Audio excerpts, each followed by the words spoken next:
Hi, hello. Welcome back to Dragon's Breath, a D&D adventure that I myself host with my amazing Dungeon Master skills, and have brought along several people who will suffer at my hand for the next few hours. Those being Dave. Hello. Durf. Howdy. Shay. Hey, what's up? Snake. Hey, how's it going? And Robin. Hi. A few little things before we get into tonight's session. Hopefully that popped up right. It did. Cool. Is going through the credits for all of the stuff that we are using through tonight's session. A huge thank you to Devin Knight from ImmortalKnights.com, and that's at Devin Knight on Twitter for the NPC tokens, as well as Christian Orst from DMHeroes.com, that's at Christian Orst. Every time I say I need to check it, I need to write a note down.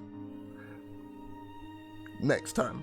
For NPC portraits, Forgotten Adventures, and that's at the website forgotten-adventures.net, or at FRGTN Adventures on Twitter for the map assets, as well as Kaora from Kaora.com, at Kaora on Twitter for map assets and NPC tokens. Ian Fisher from Tabletop RPG Music, you can find him and their music at patreon.com/tabletop RPG music, or on Twitter at tabletop_music. Michael Gelfie and Tim from Tabletop Audio also provided music and ambiences used in this adventure. You can find them at youtube.com/Michael Gelfie or patreon.com/Michael Gelfie, or on Twitter at Michael Gelfie. And for Tim, you can find him at tabletopaudio.com or at tabletopaudio on Twitter. A huge thank you to Rictus, and that's at Art of Rictus on Twitter, for the player character art, and something that I am almost certain you will definitely see today. That was planned quite a while back. Durf and I are very excited to share this with you, so hopefully you'll all enjoy that when we get round to it. Lastly, this streamed adventure is unofficial fan content permitted under the fan content policy, not approved or endorsed by Wizards. Portions of the materials used are property of Wizards of the Coast, copyright Wizards of the Coast, LLC. With that out of the way, I'm going to subject someone this time to go over what happened last week, and they can explain it for the party. So, any takers, or shall I roll?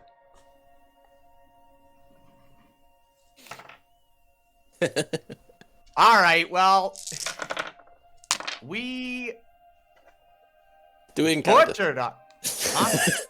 Sorry, I was just do it in character. Oh, Why not? for fuck's sake, you want me to really do it in character, do you? Alright, well, we were going through my home.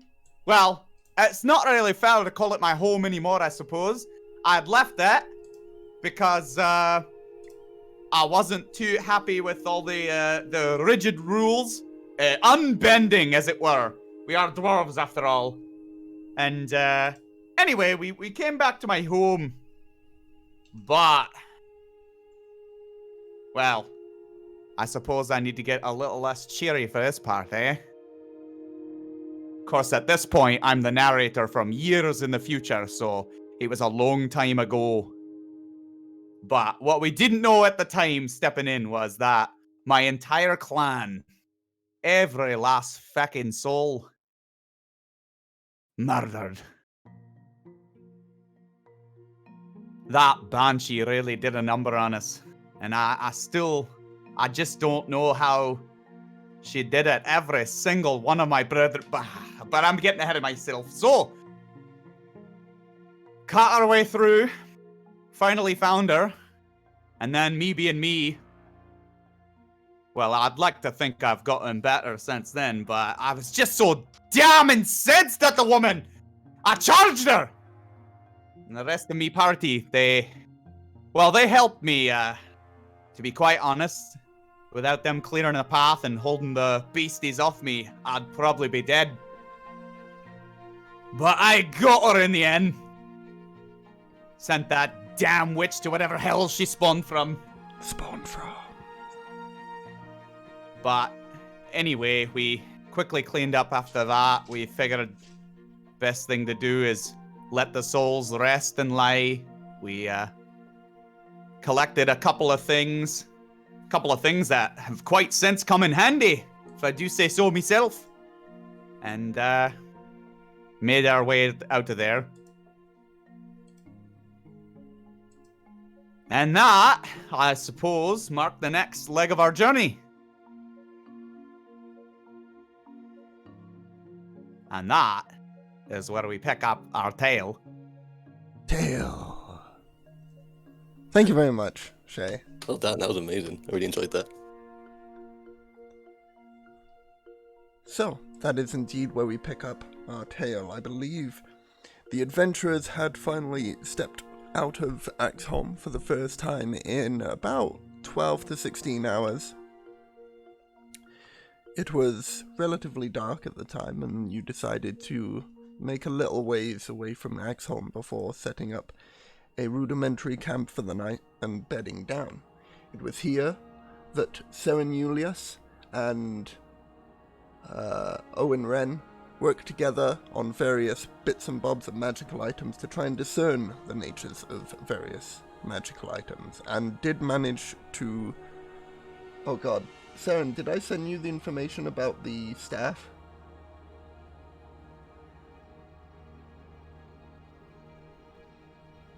Hello?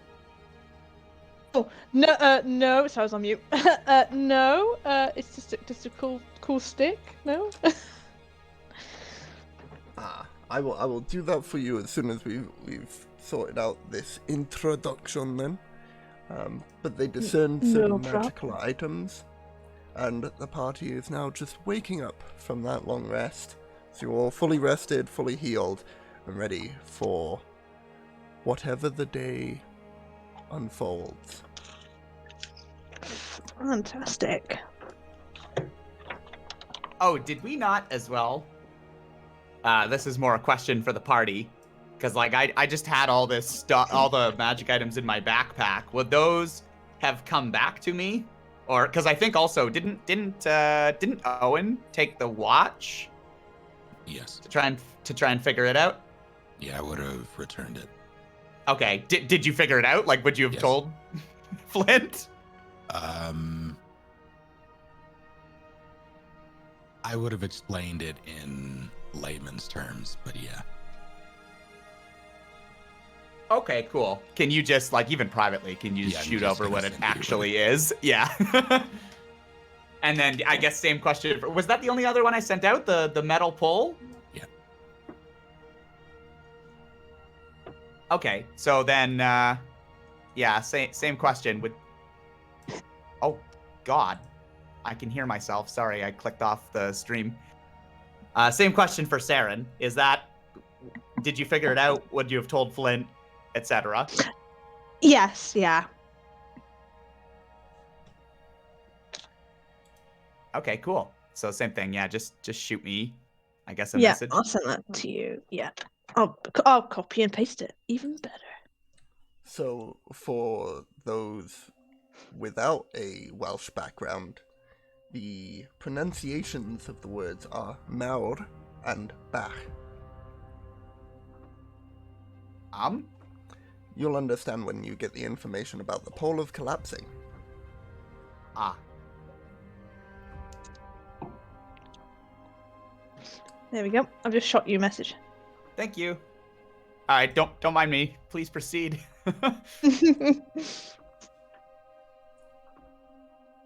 So, all awoken from your night of rest outside of Axholm, what are you doing?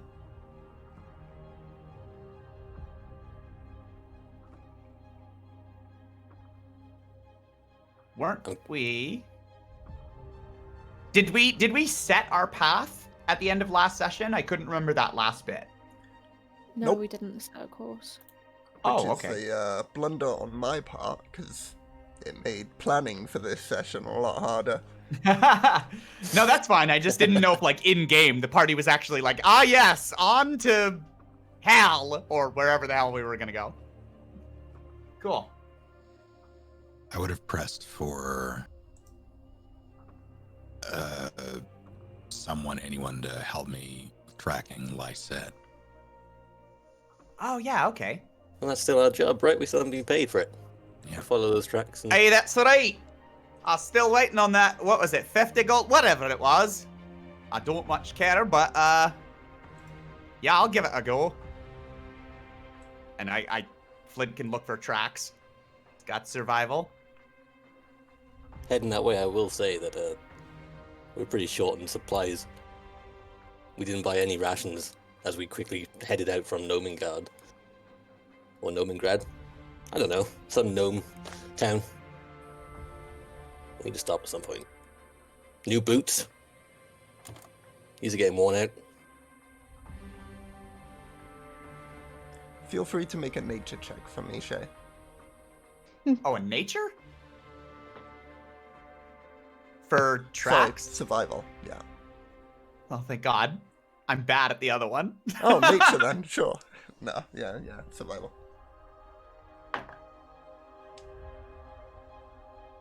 14 total.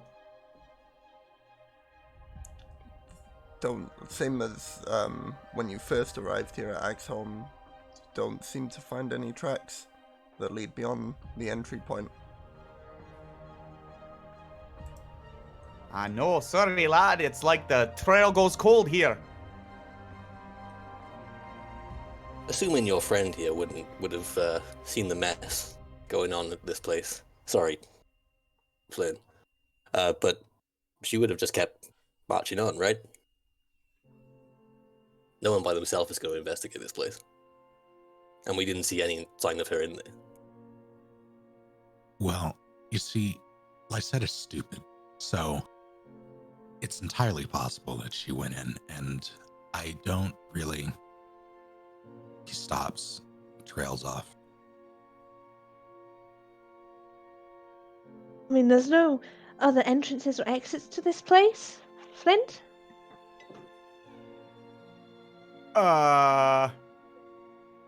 Hey, Leo. Are there any other entrances or exits to this place? Only the chimneys. Alright, no, just the chimneys, and they're usually filled with those damnable bloodsuckers.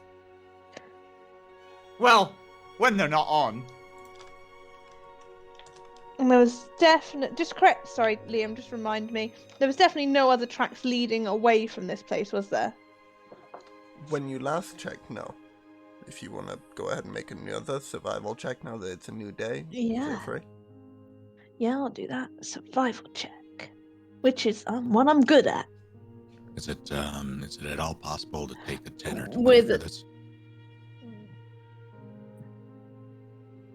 I got a dirty 20. No, okay. No need. You, looking around at the area that Flint was rummaging at, spot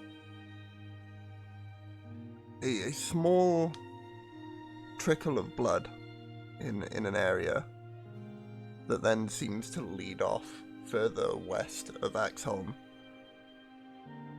Following this for a short while, you find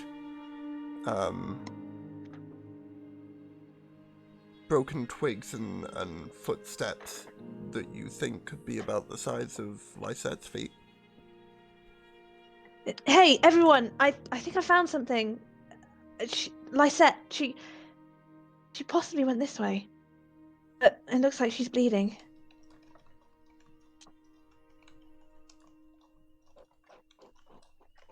Like a lot, or? It's created a fair little trail here. It can't be the best for her. You don't think it's that infection from last time, do you? It never fully healed. Quite possibly the wound is weeping. I hope that's it and it's not fresh. I'll march on in the direction of the trail.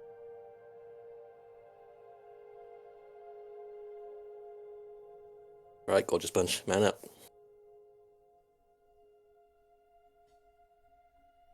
Actually, we had our horses, correct? We still have Four our horses. out of Right? Yeah. Yeah. Okay. All bar one. Yeah. I'm going to pass around what little of my rations I have left. I have a couple of spare if anyone needs one. Aye, myself as well. I have none currently, so I'll take one from whoever offers. Cool. I got like 10 of them, so here you Oh. go.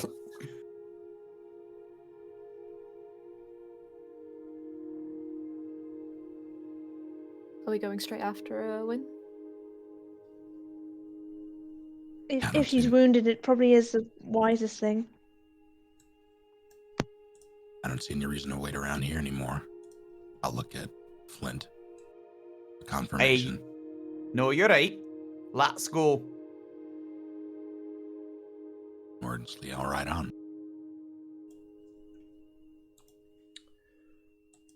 Is she heading for a town? Can we pick up supplies there rather than stopping off? Anyone Oh. know the area? No, not well. I think I would a little bit, right?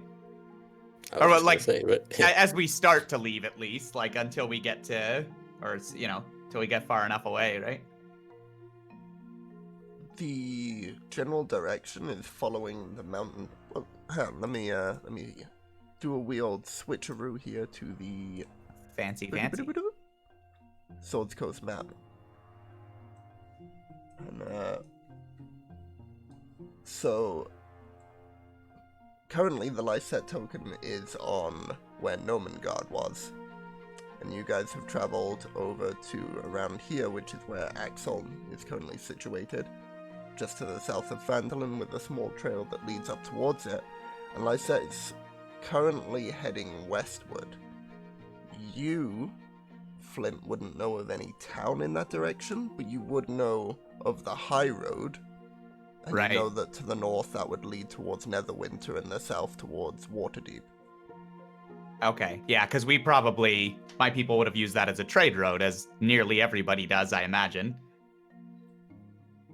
Yeah, the high road. So- There was a caravan guard on that, right? Yeah. Oh, we all were. Yeah, so it just leads back to the main highway, the main road. Not sure. I guess we'll see maybe some sign of which way she went. Neverwinter, Waterdeep, I guess to the coast, but I doubt it. Would she have used the main road? That wouldn't make sense. Someone traveling on their own, afraid for their life.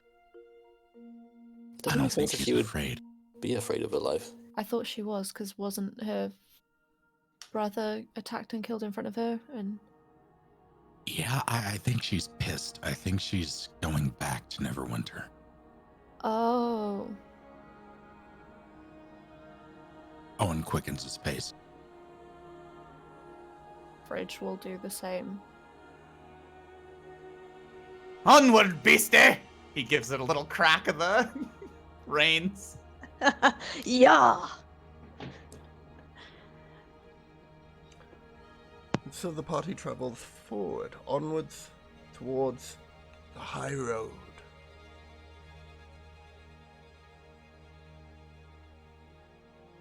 Anything you'd like to do for your travel towards the high road here? Which will take about half a day to get to the high road. Any sort of foraging along the way? That sort of stuff? Yeah. Yeah, I'd like to do a bit of foraging, see if there's anything like we can pick up that's edible or helpful at all. Sure. It is dense jungle land. I say jungle land, like near the ridge of the mountain, there's a small amount of plains, and then just north of that there is dense jungle available for foraging within. So if you want to take like a small hour's detour, you could skirt through that, pick up various bits and bobs. Go ahead and make a nature check for me to see how well you do. Okay. A 5.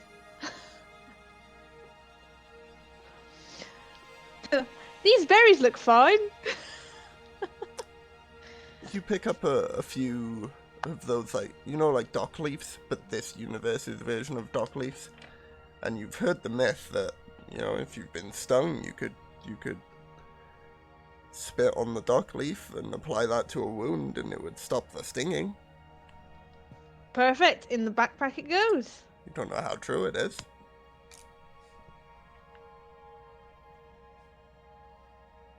It's still going in the backpack.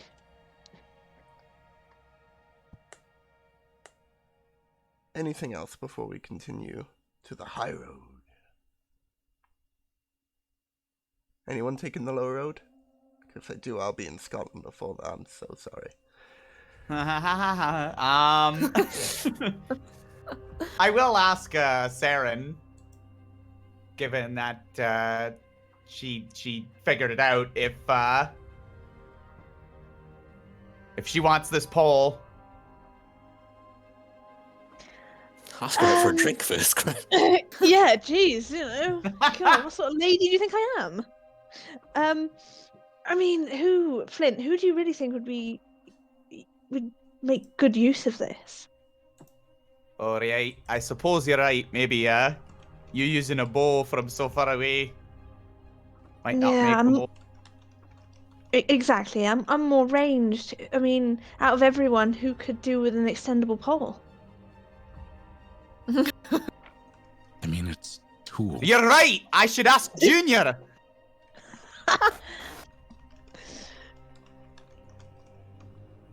Yeah. He heads on over to Junior. Aye, Junior, so I know, like, when we're using this, like, so I've seen, maybe, well, he could have been using it before, but, these are basically used to suss out traps and, I suppose maybe even vault over to places where you can't normally go.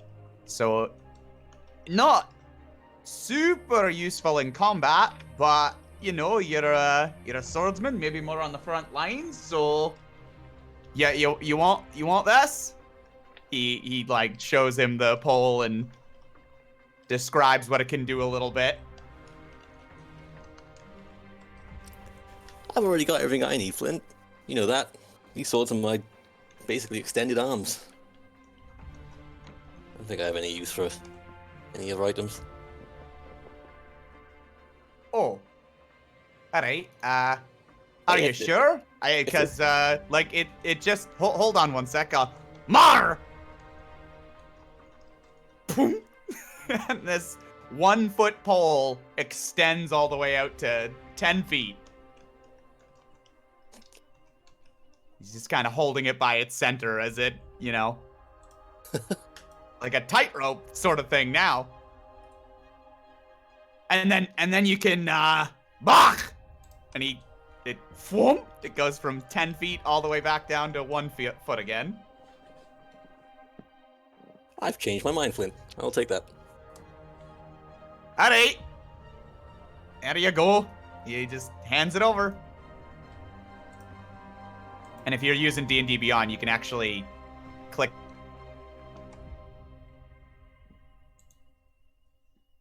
Pole of Collapsing, and you can add it right to your inventory. Awesome.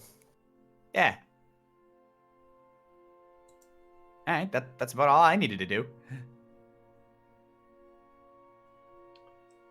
Cool.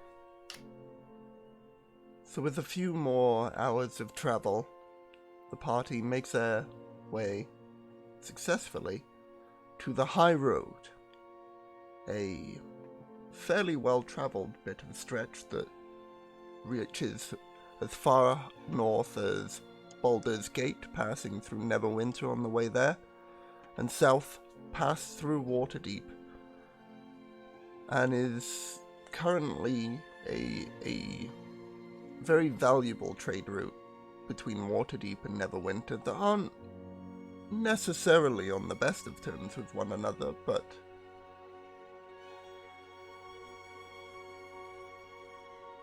they are in... Those of you who have history around Waterdeep or Neverwinter would know that they are currently in a somewhat verbal agreement where they have patrols from both major towns going up and down the high road to maintain a certain level of safety here. Which way are you heading? We've reached the road, you say? Correct. All right, which way'd you go? I'll take a look at the tracks, see if I can find anything.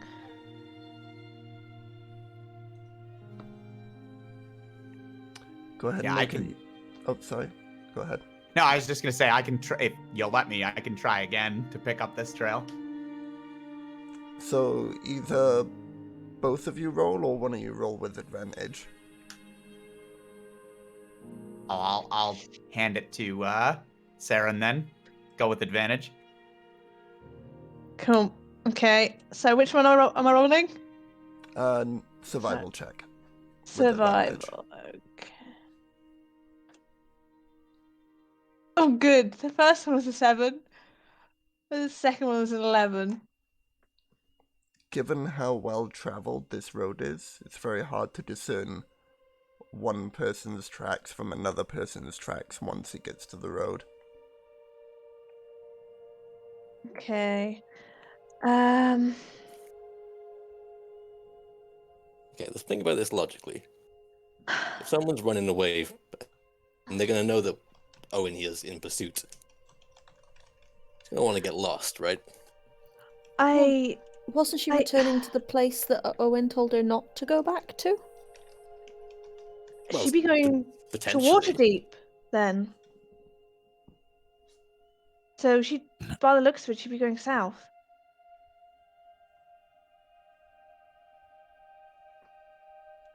What say you, Owen?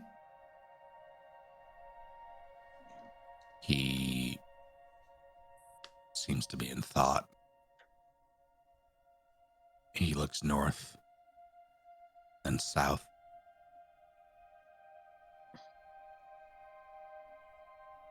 I mean, why would she go to Neverwinter? When you know her Revenge. better than any of us. But she's injured and she's hurt. Surely, But she's also stupid. Yeah, there's that. no, surely. I mean, yes, but surely she'd travel back down to Waterdeep to find aid or get healing or something. I mean, where better than a city where she knows people? You think Neverwinter then, eh?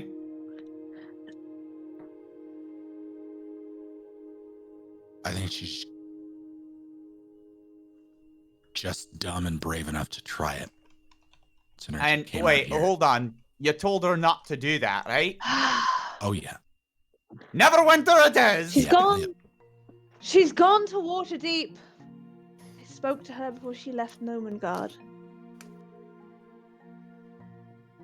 Oh shit, that was a hell of a reveal. Like, So there's no point in going to Neverwinter.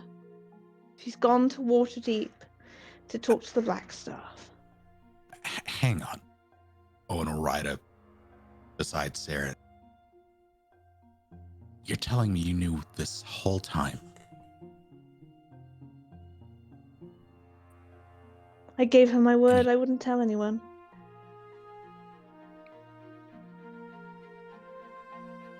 well, so much for that. Even you. But now we got a direction. I'm sorry, Owen, but I try to stick to my word as best as I can, but now she's bleeding and she's injured, Yeah. and we Go don't and really talk want to go on a fool's errand up to Neverwinter. So, Why is she going to talk to who now? the Blackstaff. Why? No, she didn't say why. But that's Wanna where she ride said off. she was headed. Oh, well, chat, better get going. He watches dear. Owen riding off quick and hurries to do the same. But at least we got a name! Gonna sidle up to Saren and Fridge there, and I guess we're following behind and be like, well, at least on the bright side, we're gonna get to see Thornhold. That's where I come from. You get to see where this Oh. gorgeous jawline comes from. Great. Saren rolls her eyes. Don't pretend you're not excited, Saren. I'm gonna shoot off again behind them. As Owen's riding ahead, he'll yell back, "Oh, and by the way, you're fired." Oof. What, me? No response. That's cool. I don't really need the money anyway.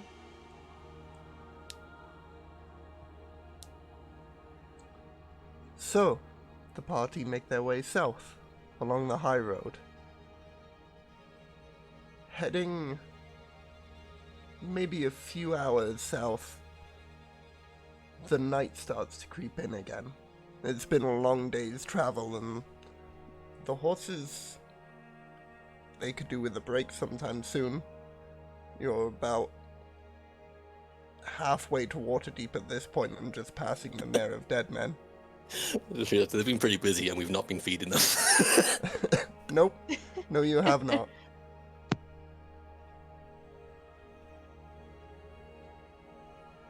Yeah, we should probably hunker down for the night and do that.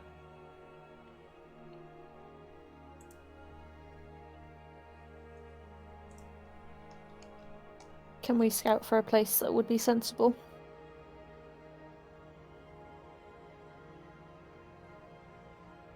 You can. I was hoping someone would speak up about the town that is so close to here. Look at those trees over there. Those look great. I'm sorry, I was expecting to have to roll for it, so I. No, that's fine. Maybe, sometimes. I don't know. I'm just trying to take an inch. Yeah, no, that's fair. Because if we're on the main road, like, what are we surrounded by? Is it just jungle all the way, or are there plains now? To the west of you is the Mare of Dead Men, which is a boggy marshland. Well, obviously we're not going to want to go that way, are we? And to the east of you are craggy hills. That sounds good. We could probably right, find yeah. a cave in there, or at least like a bottleneck, right? That it would be hard to be ambushed. We could set Or up tents hollow. and stuff. Yeah. Yeah, let's do that.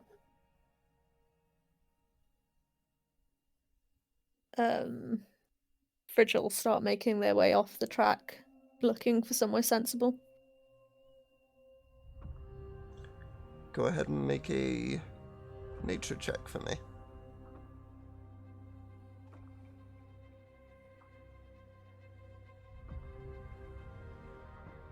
That is a 9. Well, you don't find any cave entrances that would be sizable enough for the party. You do find a small little cliff face that sort of alcoves in on itself ever so slightly that would protect a small amount from any rain, if any, and might provide a bit of cover from any travellers along the high road. We can use this, or we can push on a bit, see if we can force something a bit later on. But this is the best I've got right now. Ah, it'll do. Sure. Fridge will jump off, start patting down their horse and getting it ready to bed down and feed.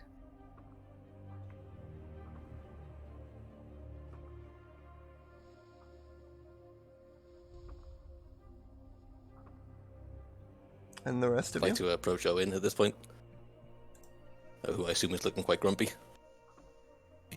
Owen is not pleased. But he's... June. Go ahead. Go on. Go for it, not it. Oh, I was just going to say, Junior's going to put his arm around Owen. Like, come on, look on the bright side, champ. We know where she is now. We've got a direction. Better than not knowing a thing, right? She might have gotten herself killed by now. Well, we've got the path now. It's fine. I mean, you might think that she's dead. But look at Flint over there who knows that his people is dead. It could always be worse.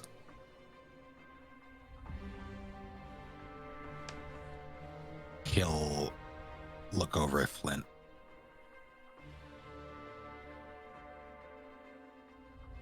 Flint is basically just gearing up and getting ready. If he has any feelings one way or the other, not that he can hear you guys, he's not really showing it right now. In fact, he's producing the helmet, the gauntlets, and the top hat. And once he does that, he actually walks over to Owen. Well, I guess Owen and Junior. Hey, Owen.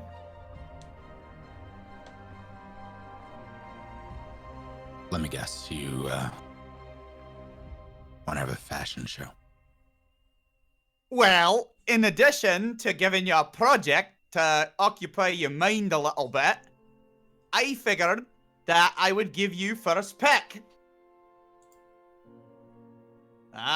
He takes the top hat and just kind of like, just does a little, you know, like the little razzle dazzle hands, like the holding the top hat.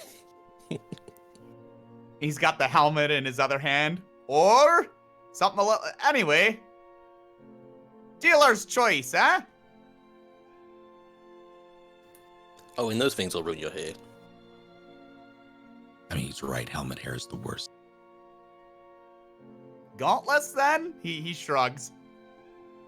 I just, I can't do it myself, you know. I kind of figure. rely on you. Let's figure out what they do first. He'll do a eeny, meeny, miny, mo, and then halfway through, he'll just grab the hat. The top hat? Yeah. Okay.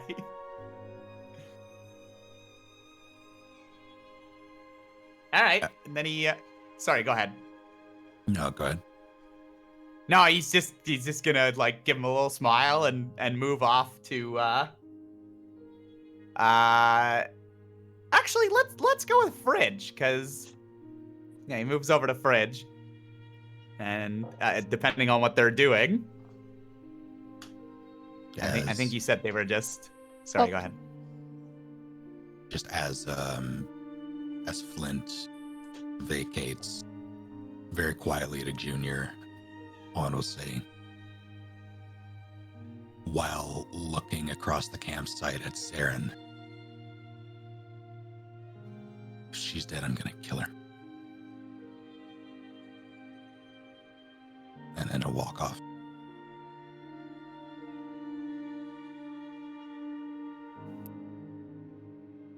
Junior looks shocked, but doesn't say anything. Hey, Fridge. Yes. Hey, so yeah, you're pretty smart, eh? With the magic stuff, the finger waggling. Some would say that. Why?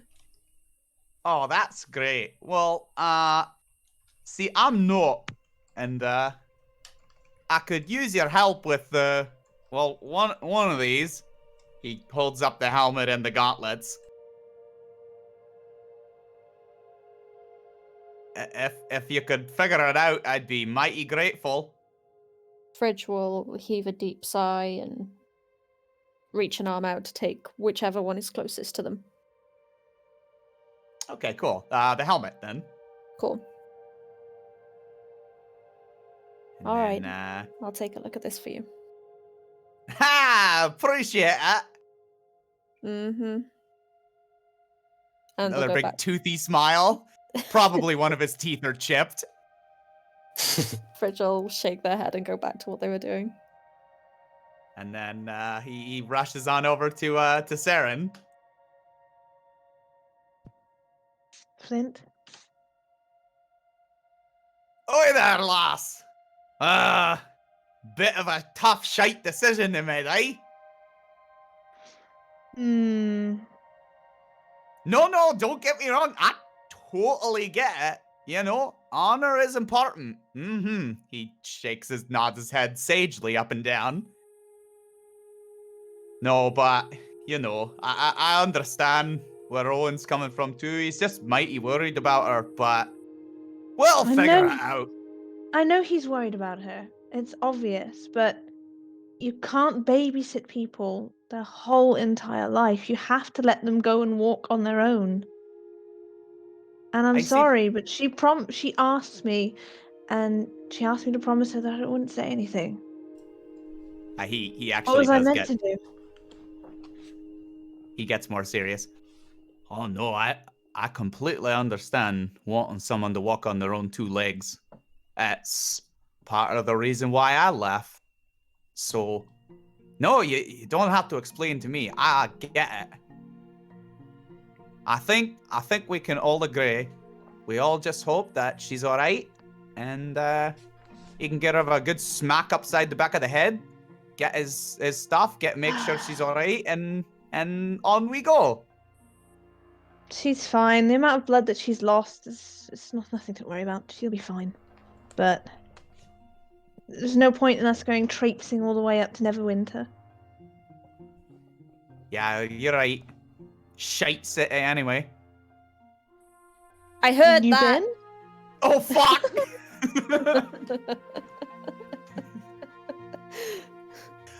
Please still work on me helmet. Fridge will just glare daggers at him from across the clearing.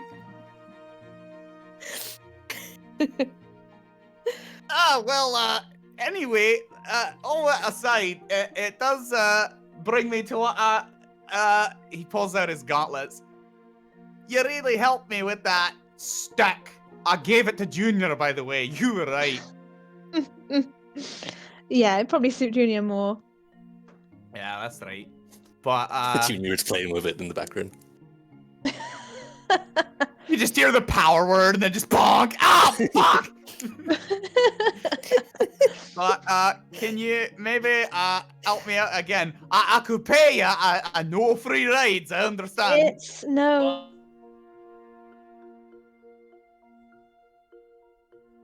You're great, lass. Thank you. And then he like hands over the gauntlets. Right. I'll take a look.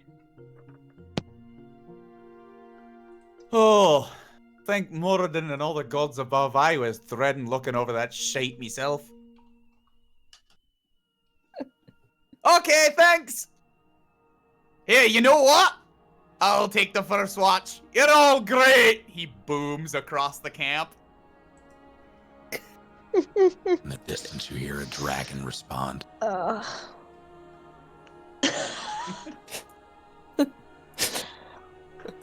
Can And I then, yeah, roll an insight check on Flint at that? If that's possible. Do I believe that he's just like in a good mood right now? Yeah, I mean, yeah. You can still roll the insight check, but I will tell you right now, no matter your result, like, yeah, he's coming across as genuine. Yeah, no, that's all good. I just figured, like, why roll if I'm not actually hiding anything as a player, so no, he's coming across all genuine, and that's it for me. Like, unless someone pulls me into the thing, I will in fact take first watch, and hopefully my fucking items get identified. Oh, I'm sorry, I don't remember saying they were your items. Oh. Oh, damn. Yeah, I know. You don't have to say that as the DM. We figured it out as characters. Definitely my items from my homeland that I put in Flint's pack. But thanks for checking. I appreciate that, DM. Or my gems that I put in my pack and sold and then shared the money? Yeah, okay. Oh. You just keep playing with your stick, buddy. Oh. I will. With pleasure. So, they were the first to receive it. Shall we start with Owen and the top hat? Go ahead and give us that Arcana check. So I'm doing this with a Chrome extension called Beyond 20. There's probably a Firefox version as well. But what this does is through D&D Beyond, you roll there and it'll automatically push whatever it is to Foundry or Roll20 that's or whatever cool. BTT. Yeah, so I'm gonna click. How did you link that to our current Foundry thing? It's just a like the plugin finds it. If you have a session Oh, open, you just click neat. you have to click That's the wicked. extension. And it just worked. It Yep, just works. works. So that's what you were rolling earlier. Yeah. I see. Yeah, I didn't want to recommend it until I had vetted it. It seems to work fine. The only real hang up I can see is when casting spells. If you want to pump the description in, you have to do that separately. Yeah, Okay, But cool. that makes sense for like SRD rules and such. Well, you can still like I can do that, for instance. Like I can pump the description. It doesn't do it when I cast a spell. I have to click a separate button. Oh, I see what you mean now. So like it doesn't do the roll of the spell for you. No.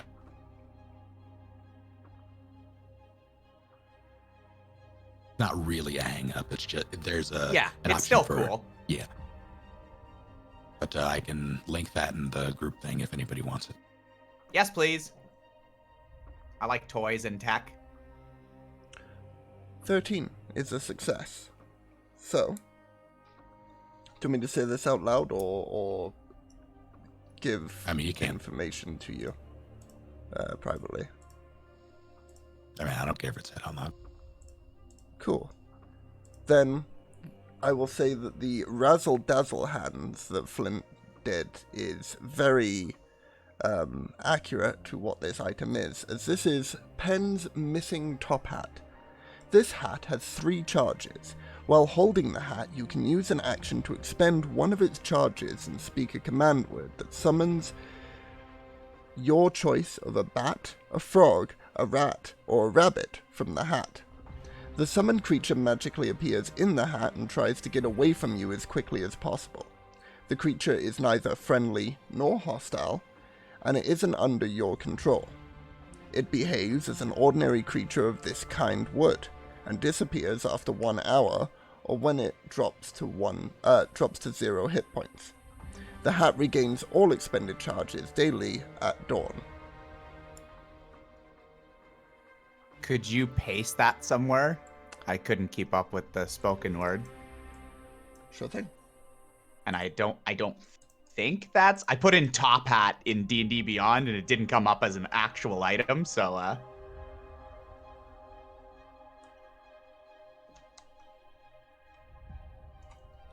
And there is the spoken command word there. Goody hoo. And what's the name? Can you type that? Yes. I'm gonna make this There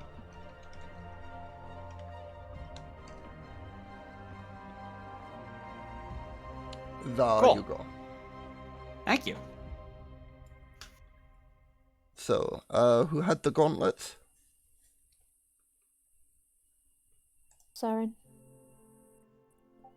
Yeah, that was me. Cool. Saren, if you'd like to go ahead and make an Arcana check as you decipher over the gauntlets and what they do. Dirty 20. Very nice. That is successful indeed. This is a pair of gauntlets that require attunement in order to be used. The wearer will have their strength score change to 19 while they wear the gauntlets. They have no effect on you if your strength is 19 or higher without this item. So a good way to describe this in-characterly instead of using actual numbers like I did is to say, oh, this will make you really strong if you wear them, or whatever. They are known as the Gauntlets of Ogre Power, and they are an item that already exists in D&D Beyond. Yeah. Oh, I can't help but imagine they look like those like Hulk fists that you could buy for your kids. Well, they They do now. Yeah. Hulk smash! Oh, cool, right, okay. And the final item, which I believe was the helmet. Yep. Go ahead and make a Arcana check for me, Fridge. 19. 19. Nice, you Yes. guys have discerned all of the magical items. This is known as the Dread Helm, which is another item that already exists on D&D's Beyond thing, and makes it easier for dragging and dropping into character sheets. It does not require attunement, like the gauntlets did, but only has the feature of this, quote, this fearsome steel helmet makes your eyes glow red while you wear it. Oh, damn. All right.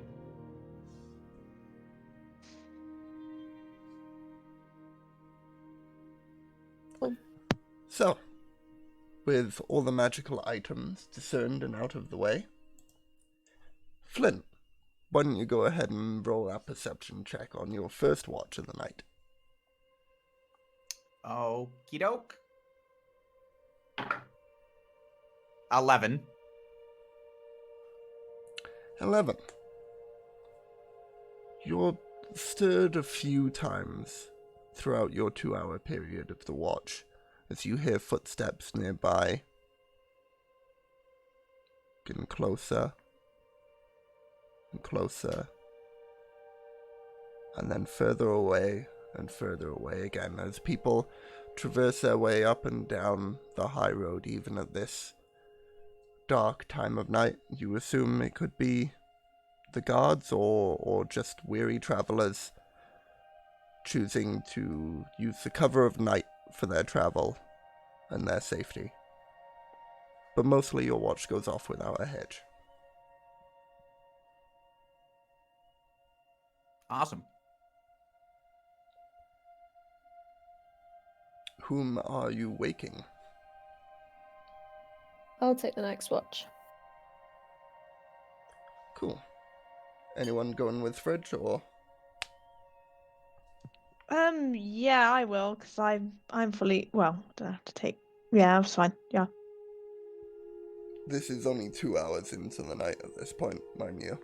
Yeah, I've got all my spell slots, I'm fully healed. Yeah, I'll join Fridge. Cool. Alrighty then. Either both of you make a perception check or one of you with advantage. What's your perception? My perception is a +4. Okay, you go for it. Roll advantage. First one is a 9. Second one is, oh, it was almost a 5. It was a 19. Very good.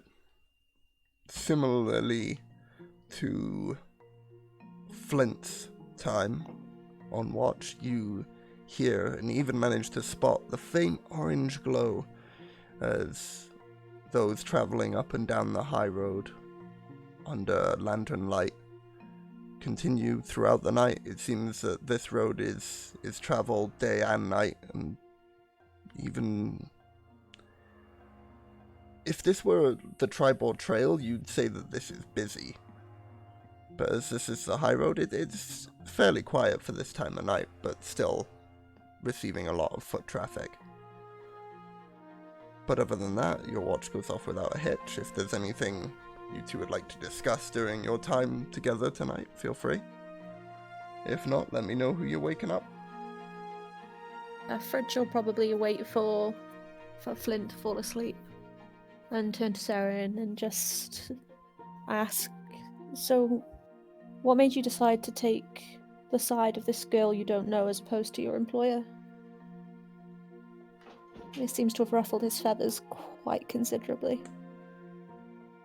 Well, yeah, I had noticed that, but then I don't really know Owen that well either, and it's very hard to get out from under the thumb or under the protection of people and prove yourself to be your own person.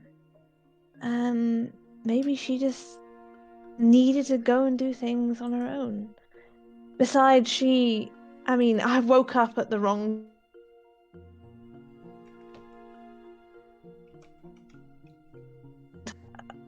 I just. She genuinely thought that she was doing the right thing, and so I had to trust her with that. I didn't do it to upset Owen, but everyone needs a chance to prove themselves that they can look after themselves. They can. Against can. murderers? She's not necessarily going against. She's But going they down killed to her brother. Waterdeep. Yes, but she's going down to Waterdeep first. She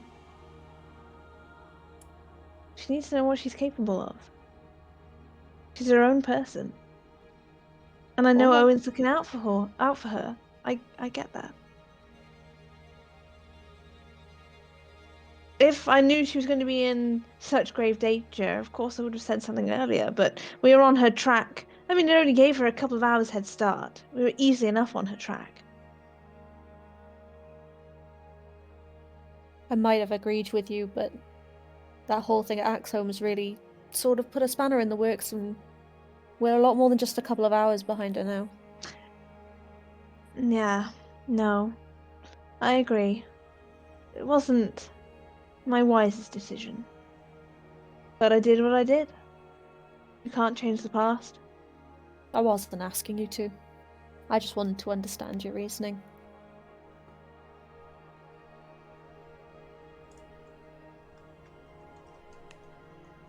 Well, the morning will take us now, That's fair and I enough. guess we'll go from there. Yeah. You're right. So, with that, your watch comes to an end. Whom are you waking?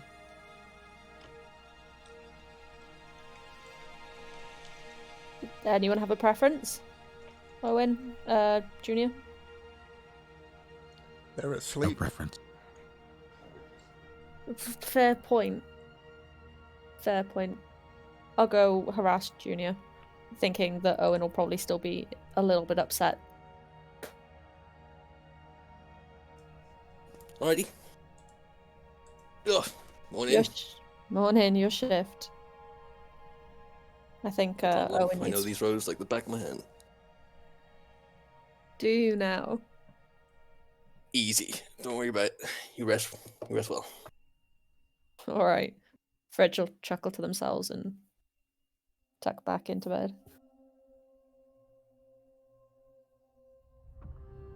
Didn't even get an insight check. Just immediately disbelieved you. This is the reputation you've created for yourself. Mm-hmm. So, Junior, as Flynn would say. I don't know why I had a little bit of a Scottish accent on that one there, so... Junior. Just so used to Flint yelling at me. Yeah. Junior! Go ahead and roll a perception check for me. For this, the third of fourth part of the watch. Hours 4 till 6. That's a 4. You are distracted and By the tired pole. and Sorry. still a little restless. But hey, you fed your horse, which is more than anyone else has done. Ah, bless Cinnamon. I said I fed my horse at the beginning of Yeah, the we night. fed our horse. You think Junior paid attention to that?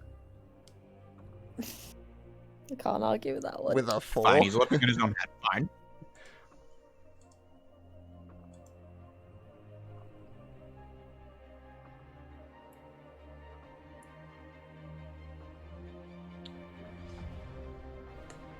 But yes, your watch comes to an end, Junior. And for the final watch, whom are you waking? I think I have to wake Owen, right? Everyone's done it now. Unless you wanted to Doing risk it. it. Nah, I'll give Fancy Pants a little poke.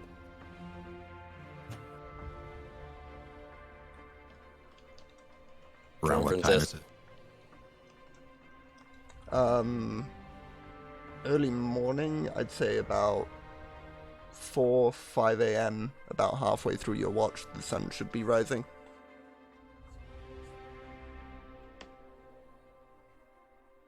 Uncharacteristically, Owen will get right up, unwoken, and go to assume a position somewhere in the campsite that gives him decent visibility.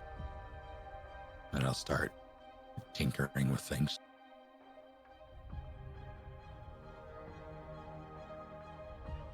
Make sure there's coffee brewing when we all wake up. Yeah, That's right. it.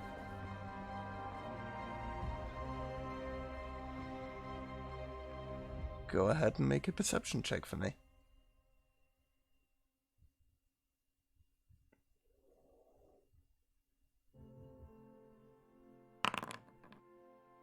$14. 14.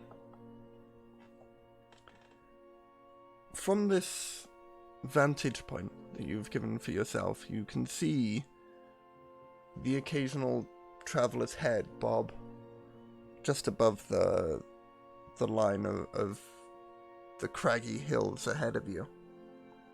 And it's one particular individual traveling north up from the south, who'd have thunk it, that spots you as they're making their way up north, and they give a nod to you and start approaching.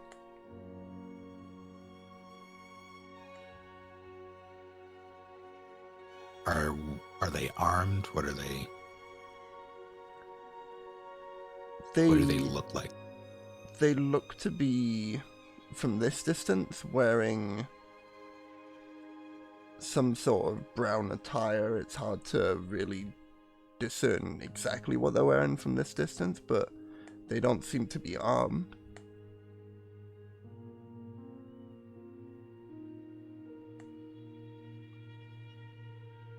Hey there, traveler. They get a little closer and then could possibly hear you now.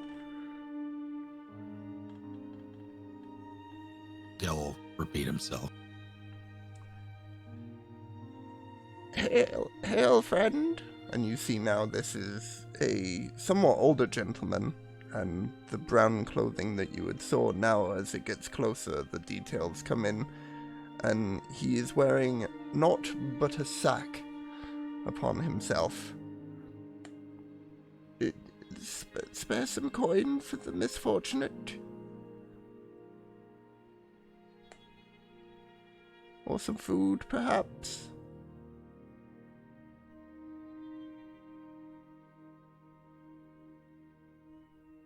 There'll be a silence filled with contemplation as Owen takes in the guy. Or some water is fine, you know.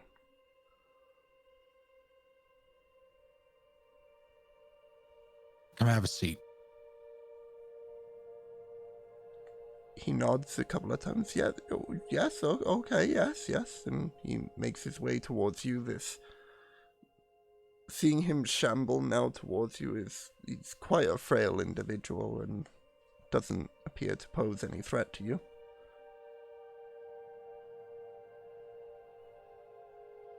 How does he smell? Awful.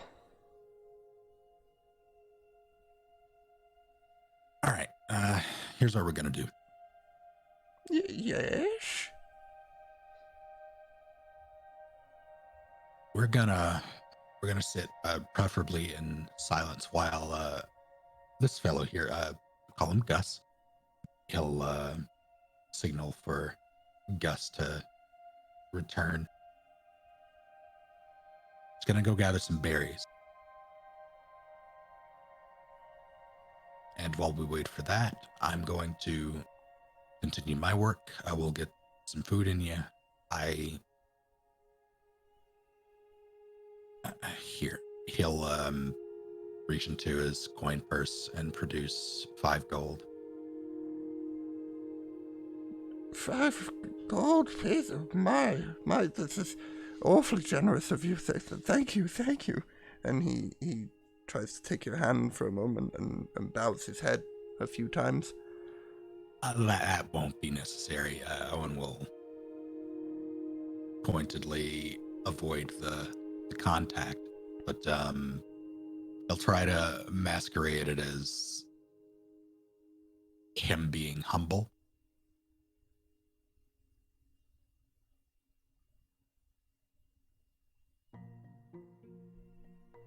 So,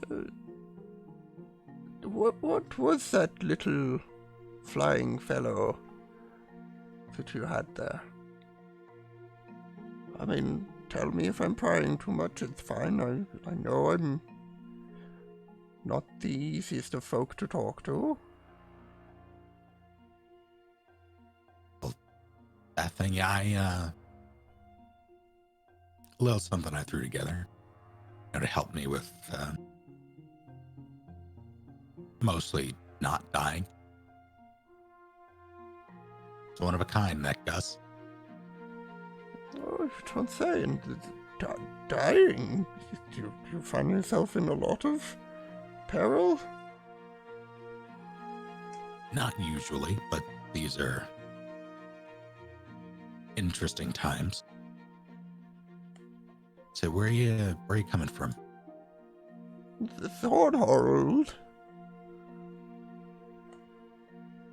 I don't know about Thornhold. Make a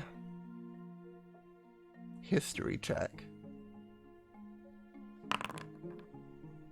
11. Not a lot.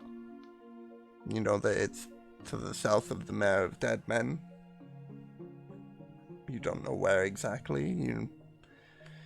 Not a lot is mentioned about Thornhold in the history books. It if anything, is significant in that it has absolutely no significance. Which is odd for any town in these parts.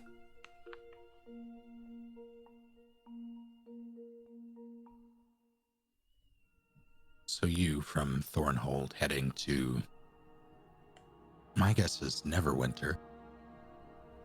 Just up and down the road, that's me. I find what bit of food and coin from the travelers I can and head back. Feast up. Rinse, repeat. But you, kind sir, this is the most any individual has given me, and I could live handsomely for 5 days off of this. Again, thank you, very kind. 5 days? What? Handsomely for 5. I don't know, in the Dragon's Breath Tavern, I could spend 5 days there with all the food and good shelter, warmth, and comfort. I could get clothes as well. It would be just an old man dreaming, is all. Maybe you could put that towards getting. Actually, hold on. Owen will rummage through his pack once more and produce a bar of soap.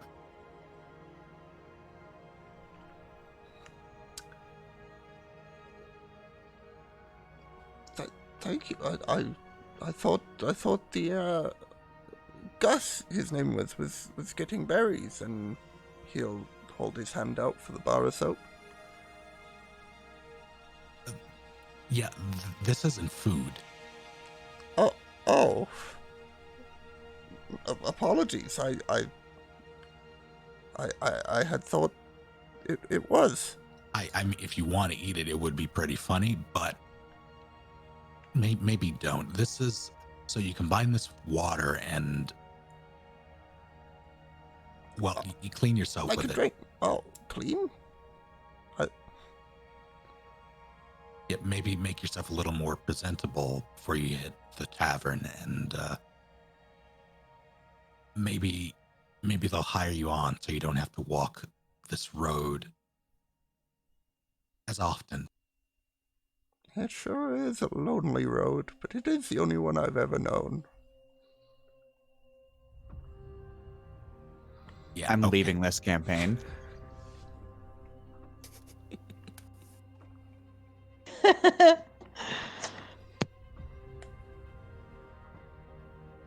Remember The that? second bar of soap Owen's given someone from Thornhold.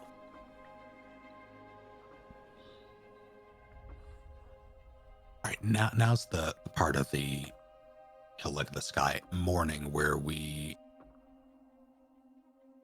employ the silent reverence part of the plan. Yeah, yes. Very well.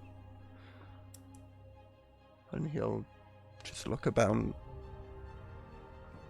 paying attention to different parts of the landscape, fidgeting his head as he does.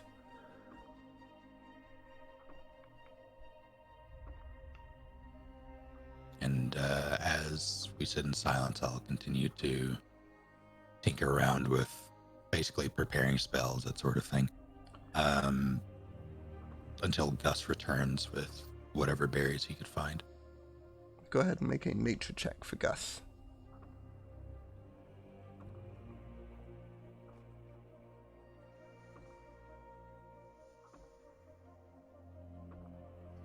Scramble to bring up the stat block for the homunculus servant. Let's see.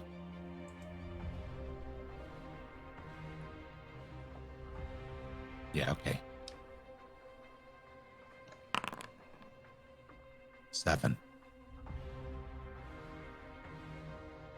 Gus, having seen Seren messing about in the jungle the day prior, seems to have headed past the mountain ridge to that same location and gathered a few more of those dock leaves for you.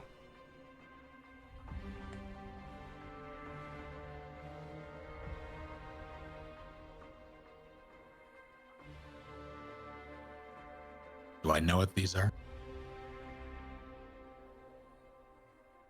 I'd say it's fairly common knowledge among most individuals that these are mostly just an urban myth, based off the belief that it can be used for any stinging upon a person if applied with saliva, but yeah, just an urban myth. Do I know anything about how they are for consumption? Oh no. I mean, it's essentially a leaf that's grown out of the ground, but it's not. I mean, it should certainly be edible, but it wouldn't taste great. All right. Well, I will, in that case, to be on the safe side, cast Purify Food and Drink over. It'll be 11 minutes, right? No, should be 10 minutes plus an action. Yes, so 10 Ritual. minutes and 6 seconds. Yeah, so I'll spend 10 minutes purifying this.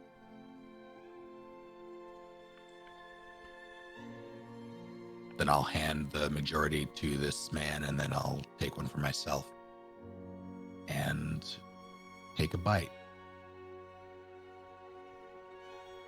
At the very least, it has a slight crunch to it.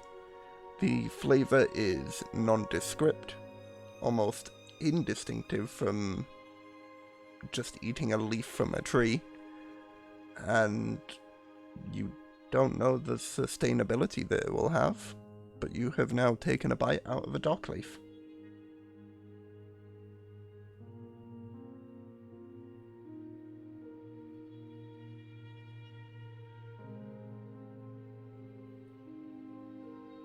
So do you remember what I had in my my water skin? It certainly wasn't water. I believe the last time you checked, Wasn't it like the blob creatures? Yeah, wait, wasn't no, it the it black was- goo? The blob was creature indeed. had been... Well, it depends what you Released, mean yeah. by blob creature. If you mean the orca jellies from session 2, I believe No, that no, was poured the- out to put the ichor from The junior my ichor. second, That's it, the ichor. which, when checked in Axholm, was still there. That would be purified now as well, then.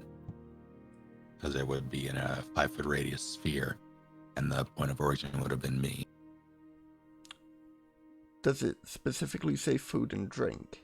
Yes. Okay. So I to guess know. technically.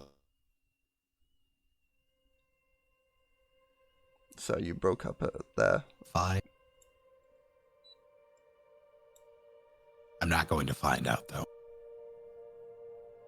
All I heard was, I guess technically, then a whole bunch of breaking up, and then I'm not no. going to find out, though. I don't know if that would qualify, but I'm not going to find out. Correct. Unless you So, drink yeah. it. Nah, I'm not. I'm also not going to perform science on this old man. However tempted I may be. I'll hand over the leaves.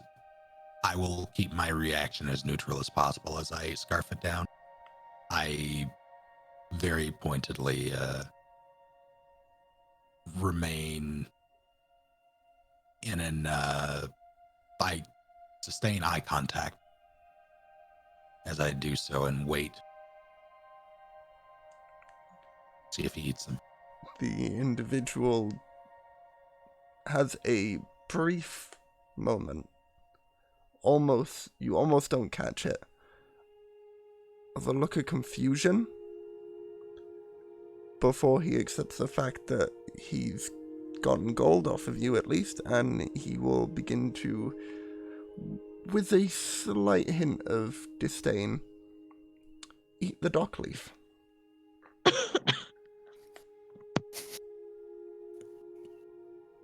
It's really good. Thank you. I know it's awful, but it was pretty funny though. You young whippersnappers with your... You got me good there, that's for sure. I ate that whole thing. And you ate it too. Yeah, that's gonna be a taste I never forget. Well, I've had worse. Yeah, I bet. All right, off you pop. I don't want any of my traveling companions to see that I helped you out. You gotta go. Yeah. Oh. Okay. Well, look, a gift horse, and I'm gonna that way. Think. If I see you again. And We never met. No, we did. Just you made me a dock leaf, and I did No, a prick. terrible pun towards you, and I'm this way. I gotta thank you again for the gold, though. Run. Is that a threat? He's just gonna run.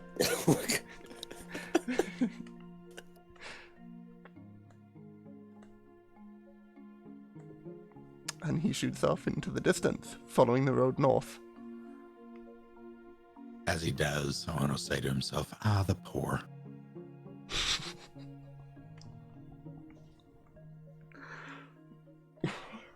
Oh, that might be my favorite NPC that I've ever made. Oh, he'll be back. Cool. Anything else for the slight remainder of your watch before the rest of the party awakens? Just a question. Did that purify food and drink count as my spells for the day we're going into, or was that part of the previous luck? Because I did have it prepared.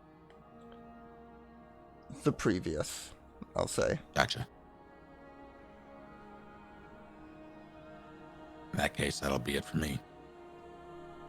Cool.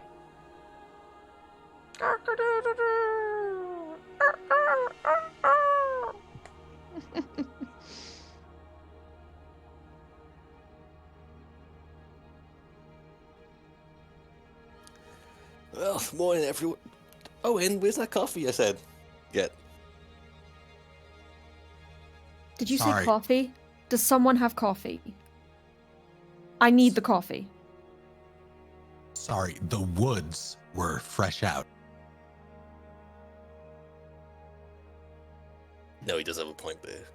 Unacceptable. No. Oh, I'm so excited. It's like Giver's Day is. Let's go see what my companion's got for me.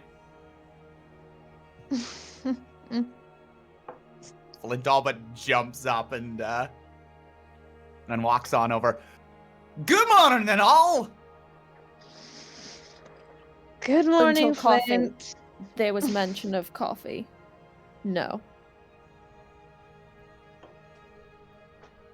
And Oh. Fridge will continue to look expectantly until coffee of some variety is produced. What? Wasn't that Owen? Maybe? I don't know. Owen's been making excuses.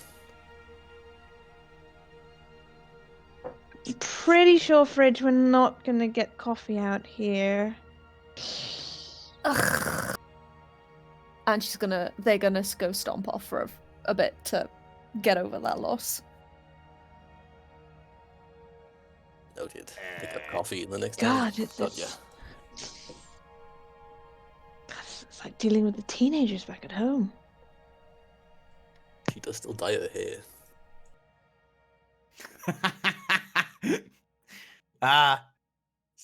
Saturn? Owen? Well, I'm guessing you want your gauntlets back? Oh, fucking right. So these gauntlets, Flint, when you clap them together, they just make a louder noise than what a normal clap would make. Oh, well, all right, yeah. I'm just messing with you. I'm just messing with you. These would be actually probably perfect for you. They're called the I've completely forgotten the name of them. I wrote them down as the ogre strength. I wrote them as Hulk smash clubs. Yeah. So I think these'll do you just right. Oh, that's great.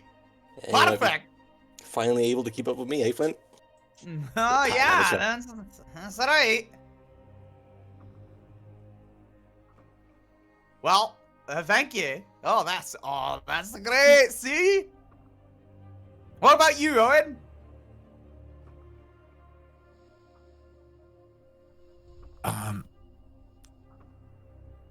Well, first, he'll walk over and he'll put the top hat on to Flint.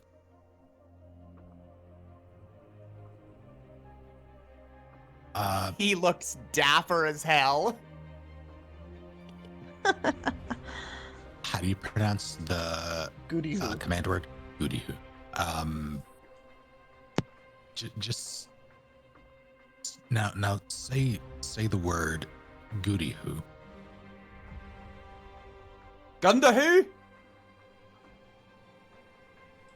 Goo. Goo. D. D. Who. Who? Goody hoo. Good to who? My mother language Yeah? is being butchered. And I have Does only anything myself happen? to blame. Yes. Right, 100%. then what? Does anything happen when he says it? I am just double checking once again the description for that. It is of his choice, so... I would just say it's random if I'm not expecting it. Okay, cool. I will roll a d4 in that case then, if there are 4 of them, and find out what it is. A rat appears in the hat. Rat in the hat. Okay, yeah. The rat does It not says like tries to being get away from within you as the quickly hat. as possible. Okay. The rat shall claw at the head to escape the hat. Ah, what? Ah! What in the fuck? He takes the hat and throws it on the ground. The hat no longer covers the rat, and the rat has escaped the hat. The rat shall run. Huh, how about that? Hickory dickory dock. So what? It's a feckin' hat that just makes rats? Would you look at that? Well, not just rats. Sometimes it's a bat, or a Oh, a bat, eh? or a frog, or a rabbit. So sometimes it makes a rabbit, sometimes it makes a frog. Feckin' things as useless as a log. Well, it's yours now. He'll walk away. Appreciate it, though. Wait, just make sure you repeat the command word to me, just to make sure you got it. Yeah, it's like go to hell, goody hoo.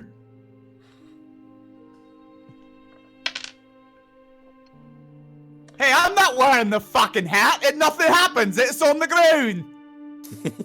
I heard that, DM. While holding... Oh, no, because I believe Owen just said that he handed the hat to you. Yeah. Did you? I put it on you, and then you threw it off. So Yeah, I threw it on the ground, and then the rat ran off. Did you not just say that you handed it back to him No, and said, here you go, it's yours now then? no, I just No, said he it's just yours said now. it's yours now. Yeah, and then I walked Apologies. off. Apologies. Thankfully.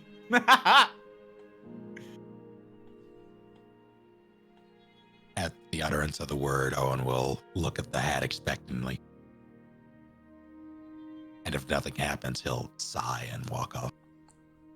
Not a bat Huh. nor a rat come out from under the hat. Okay, I'm done. I'm done. Okay, yeah, Flint will, he'll pick it up. Well, Who would... Pop it on the Okay. cell pile, mate. Yeah, Unless you're... anyone here wants a top hat that can spawn rats, cats, mice, and all that stuff. Yeah, you're right. Okay. For now, he just puts it in his backpack. Oh, fuck. It's... If it had have gotten, would that it could spawn some coffee. Anything? As Fred hears coffee, they come like stomping back, muttering under their breath, "Can't just mention coffee and then not have coffee, and why wouldn't you bring coffee? And everyone needs coffee, and why is there no coffee? It's so early in the morning, and I just want coffee." And she'll just plunk the next helmet on his head and goes, "Narrow eyes, red. That's it." What? Them muttering off to it themselves again. I guess, yeah, his, purple eyes change into a, awful shade of red, I suppose? A glowing Oh, red. they glow. Oh, they're glowing. Not just red. They fucking glow. Okay, great. He looks over at Junior. What are they on about? Coffee? You've never had coffee? Hang on, I'm messing up my hair for this. Owen will grab the helmet and begrudgingly affix it to his head.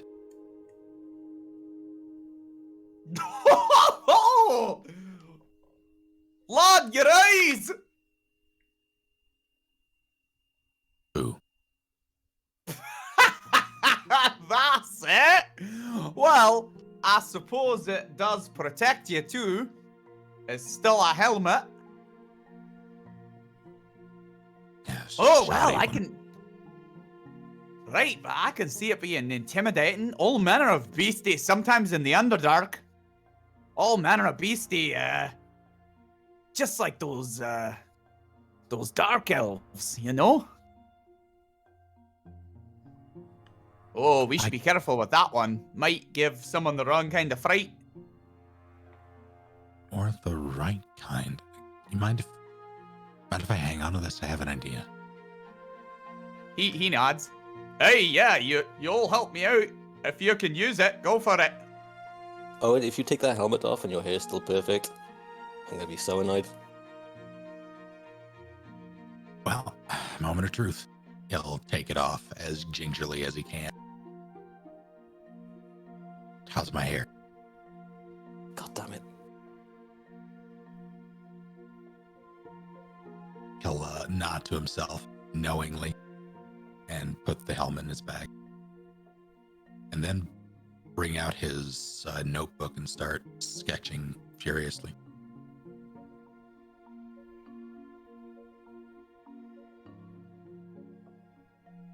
Okay, handsome bunch of boys and girls. We've got a place to go, and on the way there, we're going to stop by my hometown, if you don't mind. I would like to step in there. It's a little old gorgeous town called Thornhold. You'll find gorgeous men like me, the most curvy women you'll ever know, and the strongest ale that you'll ever drink. Sounds like a plan, right? It's certainly a plan. And a plan that we're taking, right? Is it on the way, or are we making a detour?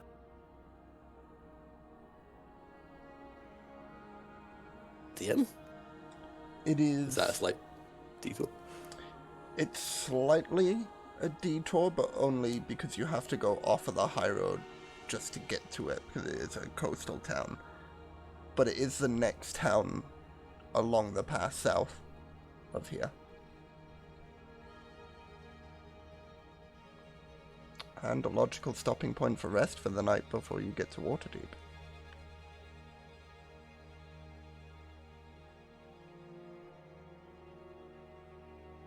Does Junior relay that?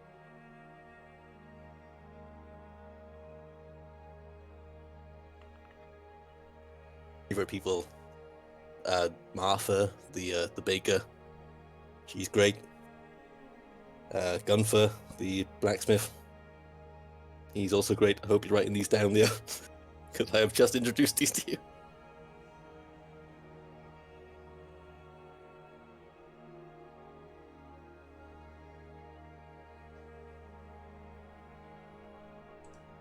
It's a fun little town. There's a little town on the way, and it's a good place to stop. If there's any hope, any luck, she stopped there and hung around. Maybe someone talked some sense into her.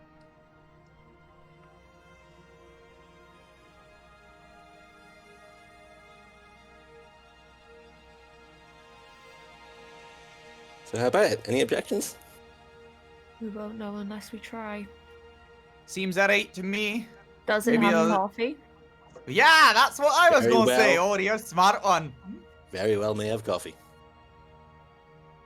That sounds a dubious answer at best from someone's Particularly at origin the- town, but I'll take it. The Dragon's Breath Tavern, which I believe is in Thornhold, right there. Correct? Yeah, I'm sure they'll have coffee. Then I'm going. Great, let's ride on.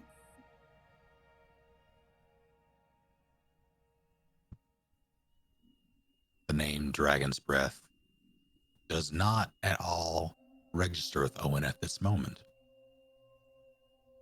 But he would swear he heard that name before. So, the funny story about this is I named this adventure and this campaign Dragon's Breath prior to me knowing about this. But I was looking on DM's Guild earlier today for some ideas and inspiration, and stumbled across a PDF which I have purchased and downloaded called The Dragon's Breath Tavern. And I thought it only fitting that I make it a part of the campaign, being it's literally named the same thing out of pure coincidence. So I have rejiggered a ton of the NPCs that are a part of it to make sense as part of the campaign, and honestly, it fits really well with a few people's backstories, so worked out pretty good.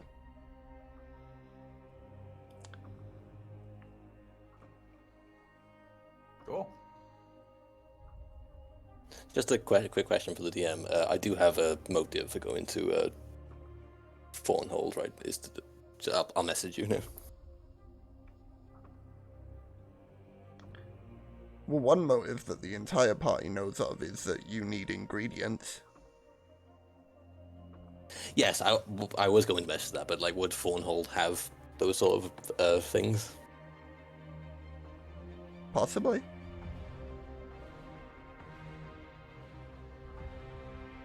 That's all.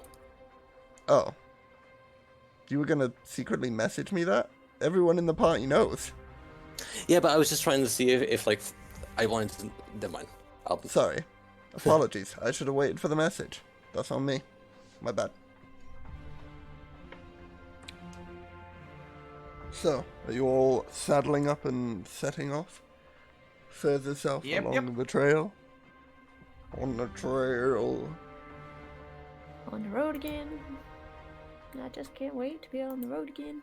On the trail, Junior is telling all of them of all the stories that he's got up to in Valor, like all the women that he's broken their hearts and all that kind of stuff. Supposedly, yeah.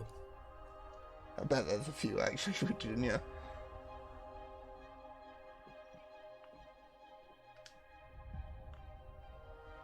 Anything regarding why he's the greatest swordsman in the world?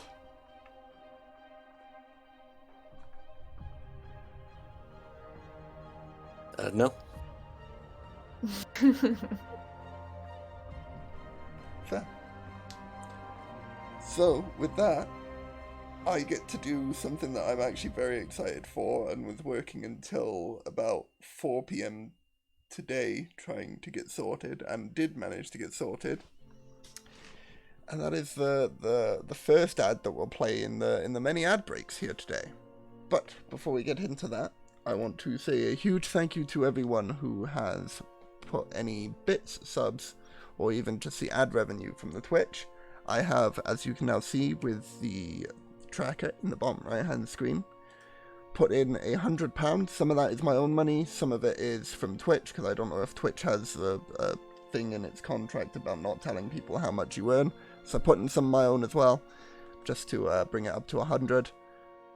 A awesome thank you to everyone who has been a part of that. It helps a cause which is relatively close to home for me, and every little bit of it really does help out. So a huge thank you to everyone there. I will drop that's incorrect. I will drop the !calm into the chat, so if you want to know more about the campaign against living miserably, 1, there's an advert in the ad reel that you're going to see. 2, go ahead and jump over to that link and educate themselves. It's really great though. We raised like £100 or something for this charity. 203. And 203, fucking hell. Oh, And, brilliant. like, we're just messing around playing Dungeons and Dragons, like, it's fantastic. Thank you all so much. Yeah. On the similar note of charity fundraisers, check out this advert.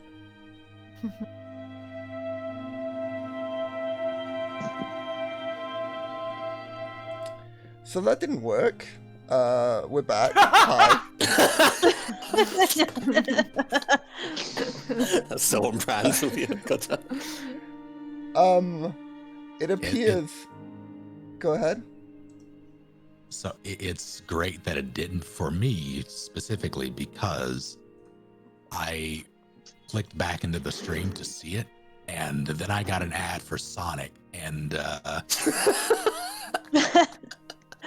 was like, what? You made this? I made Sonic.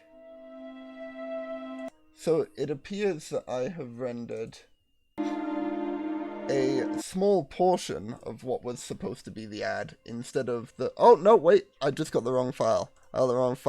Give it a second.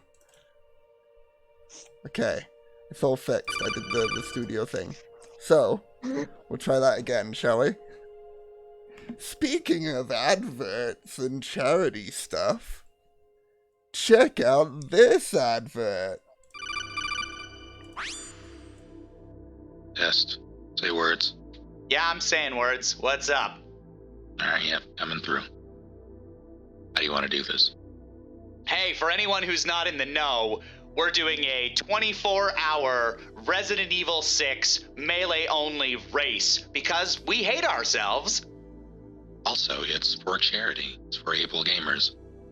Able Gamers is, they have grants, they have information, you know, they put out like a bunch of free gear to gamers to allow everyone of every ability to play. Yeah, it's a neat charity that I think deserves more recognition and support. We'll play until the game is done or we clock out, whichever comes first. I think we're gonna kill it. It'll be fine. As far as I know, I'm the only one to have done a melee-only run for any chapter of Resident Evil 6. Snake and Shay were, testing stuff. Did they ever actually do an entire level I don't melee know. only? I did not watch them, Yeah. because they're losers. And that's why you should watch our stream instead, or watch Snake or Shay streams. But watch one of them. Anything else? That was awful. I loved it. It's fucking awful. How excited are you for the Chris campaign, Lily?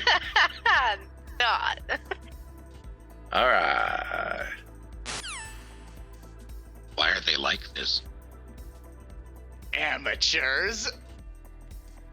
They hacked our feed to send us an apology in advance. I appreciate it. We're planning to win. We're planning for success. Yeah, I guess that's why we're Team A and they're just Team 2. Team 2. Team 2.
God, thank you for throwing a box at Gregor. Wait, I'm not Snake!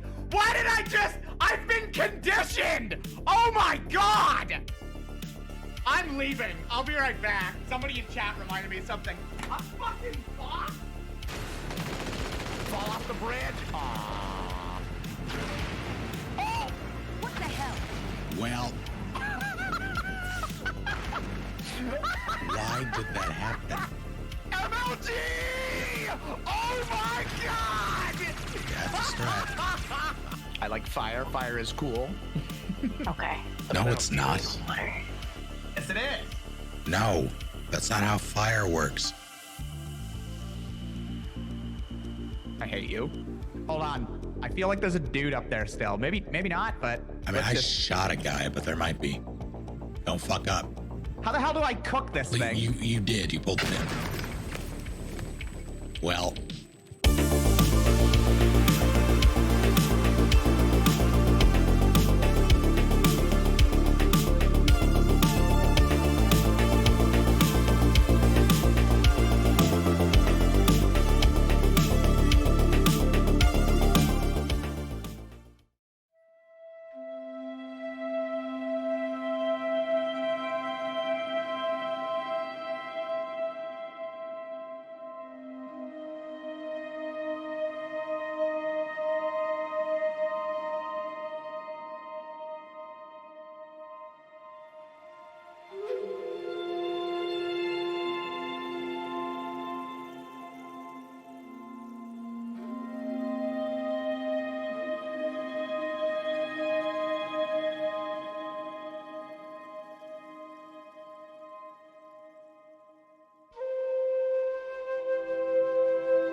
Guten Gleben Gaben Guben. Welcome back, everybody, to Dragon's Breath, part 2 of episode 7, where our adventurers had spent the night in the crags just to the east of the Mare of Dead Men, and are now traveling south towards, supposedly, the town of Thornhold. Is there anything y'all like to do upon your horses before you get there? Nope. Just ride them. Cool. Then, after a few hours of travel, you make it to the outskirts of a familiar town for one of you. This is me rambling as I get my notes up. Of Thornhold. Your travels the last few days have been anything but enjoyable. With the events of previous and what with both Junior, Fridge, and maybe even a few other you having received bites in certain locations, you've all grown tired of sleeping on the ground, and as you arrive at the outskirts of Thornhold, you see a town that had been hyped up quite a lot by Junior on your travel there. Doesn't quite live up to the name that Junior has given for the town. You see this wooden sign that hangs over near the open gateway to the town, next to a partially collapsed stone wall that surrounds the remainder of your view of Thornhold. Welcome to Thornhold. Etched into the sign in a somewhat rugged font. The buildings of the town look a little run down, to say it in the nicest way, many in a state of extended disuse. But one stands prominent among all these disused buildings, with a sign that dangles just above the doorway that reads, Dragon's Breath Tavern. And even from the gate to this town, you can hear the sound of laughter, and the aroma of grilled meats, and the faint whiff of ale that tempts you towards the tavern entrance. Welcome to the town of Thornhold, where none of you have vision. It's always something. Welcome to paradise, kids. It is a black abyss. No light enters Thornhold. Boom. Did that... No, do I have to... I think I have to switch back and then activate again? Nope. I am disgruntled. Yes, you better take a breath, you got it. I am no longer disgruntled. You should all see it now, correct? Yes. Yep. Yeah. Yep. There we go. Welcome to the town of Thornhold. Scene transition. Nailed it. What would you like to do?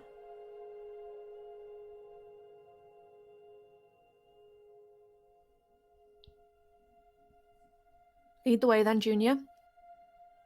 Well, first place to go is, of course, the Dragon's Breath Inn. Find yourself a couple of drinks, shake off the dust from the road. Dragons. Oh no. Oh no. Is this going to stop me getting coffee? No, it should be fine. Lead Okay, on. good.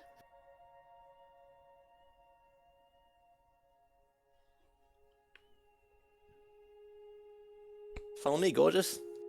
All of you. Gorgeous or not.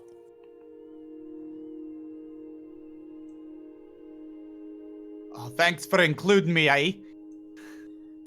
It wasn't implied, but I mean, it was heavily implied, but he didn't say it. I wonder which one Flint actually is. I think we all know. So I'm going to lead them all to Dragon's Breath Tavern, of course. Alright. But then I would like to approach Owen. What's up? Okay. Hey, champ. I've still got this shadow that's sort of creeping around my feet. And you said that I needed stuff to sort that out. What, some incest, some charcoal? You did the wrong one again. Was that Oh, did I? intentional? Nope. No, it wasn't. Am I to assume, or rather, was that flub in character or Both. Probably both. Yeah, both. there'll be a marked look of confusion on Owen's face for just a second until he puts two and two together. Yeah, it's pretty common stuff. You could find it around. Make sure you write down the list, take it to every shopkeeper around, every general store, and make sure to read out that list of ingredients that you did with me. Will do. I mean, they all love me. I got this. Incest. Charcoal. What was the... It was like a brass goblet. I got that wrong again. Let me have a look at my spells. Is this a question to me as the DM? Brass brazier. Okay. You got it. If Fridge is in earshot, they'll give Owen a very cheeky grin when he says to read it out loud to all the shopkeepers. And off I go into the town to go shopping for 10 gold of incest. Fridge will sneak after him to watch this unfold. Yeah, you can't not. Yeah, Owen's following suit. So, making your way through town, this location here would be the Dragon's Breath Tavern, and just a little ways further in towards the center of town you would find the open area marketplace, which currently the market itself is closed, but the shops surrounding this are all the major retailers from within Thornhold. So you can find the blacksmith there, the bakery. There is a library-ish sort of place where you can get rudimentary access to a few books, and indeed a store where you can get various trinkets, bits and bobs, odds and ends that wouldn't possibly sell 10 gold's worth of incest.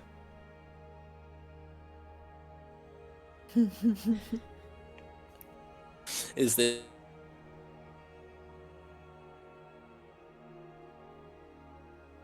So you're breaking up for me. Is what? Oh, like a shopkeeper that Junior would know, but seeing as he grew up here, that would sell incense. That he knows sells that sort of stuff. You never had much need for it growing up, so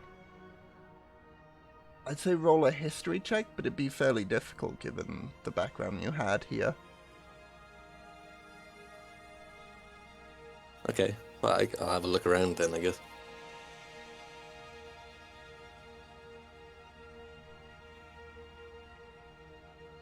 Where would you like to try? You've got the odds and ends shop, the bakery, the blacksmith, the library place. Oh, I'll go to the blacksmith. I know Gunfoot a lot. I'd like to say hello, and I'll see if he knows where I can get that stuff. Cool. So you make your way towards the blacksmith. You hear the working of metal as you approach, and knocking on the door, you make your way inside and see an individual that you don't recognize upon first glance.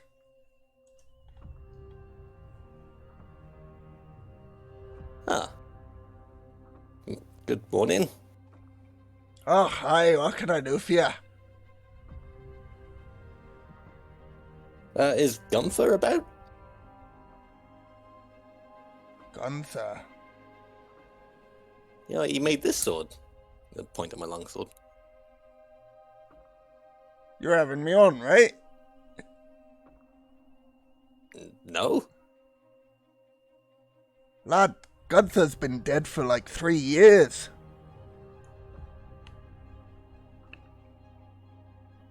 Poor bastard. What did he die of? Just old age? Soot lung. So long. Ah. Gets most blacksmiths. Probably got it coming towards me at some point. Hey, nah, you got it, champ. You'll be fine. That's a Nice, shame, open. though. Anyway, what's your name, sorry? My name's Junior. I lived here a long time ago. Sootbeard. Hold my hand out for a handshake. Shakes it back. It's a fairly sweaty hand, having been working hot metal.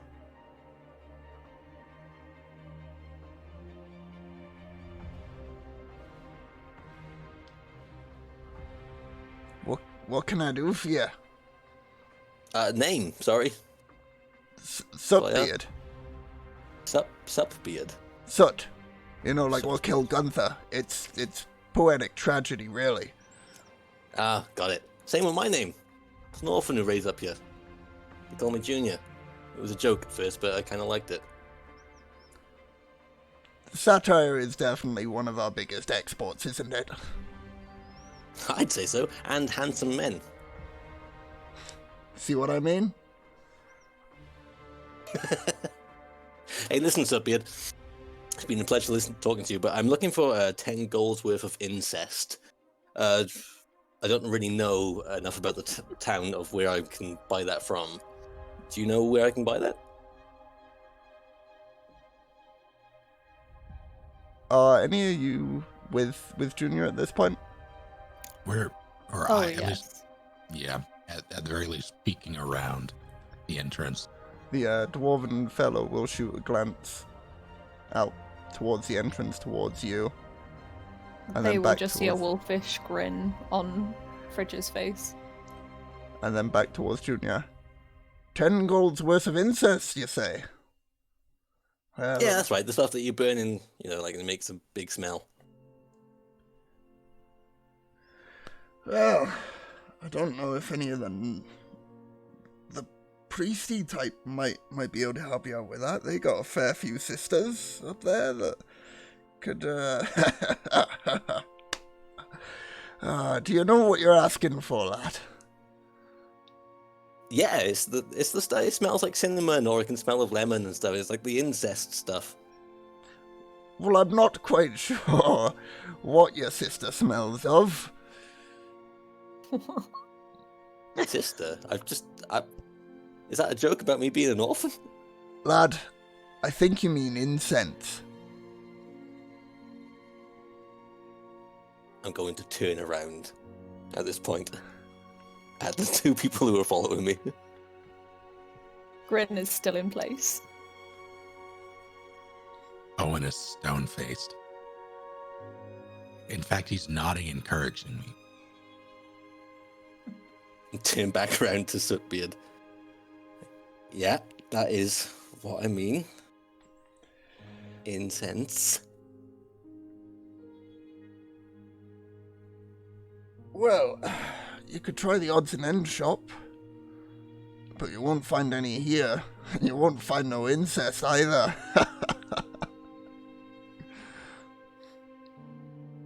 Oh, speaking of odds and ends, Flint rummages around in his pack for a moment and produces a very fashionable looking top hat. Might you know where I can sell something like this? A top hat? Well, might be able to pawn it off at the odds and ends shop, but can't say you'll get much for a hat. Well, it's extremely well made, as you can see, but it's also got a magical property. Oh, magical, you say? I'd be keeping that to yourself around these parts.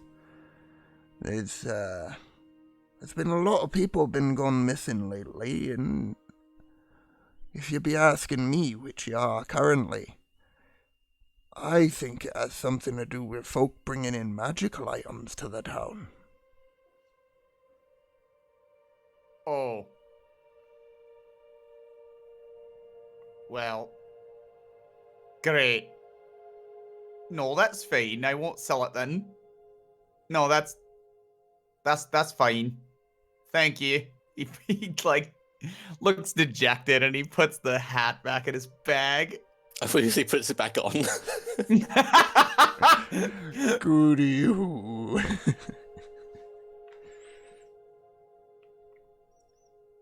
So, is there a problem with magic items in Thornhold? Did I get that wrong? Is that a question to the dwarf or to me, the dungeon master? To the DM, yeah. There seems to be people that are going missing, and a connection between that and magical items. Okay. Well, thank you very much for your time, Subbeard. I will go look for my incense at where you just pointed out. As I walk out of the shop, I look at the fridge and Owen and go, fuck you, and walk past them.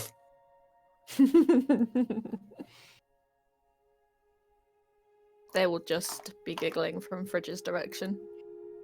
I want to yell back, save that for your sister.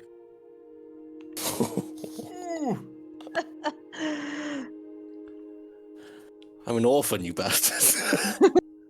That doesn't mean you can't have siblings. It means you don't have parents. Got a point, you know. Yeah. He sure does.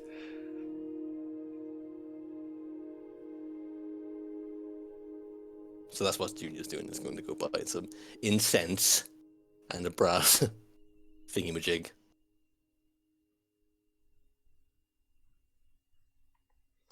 So, head into the odds and ends shop then. Anyone else doing unless anything anyone before we wants get to there? do it, yeah. Go. Nope. Nope. Nope. Are you all following me? Nah. Oh, yeah.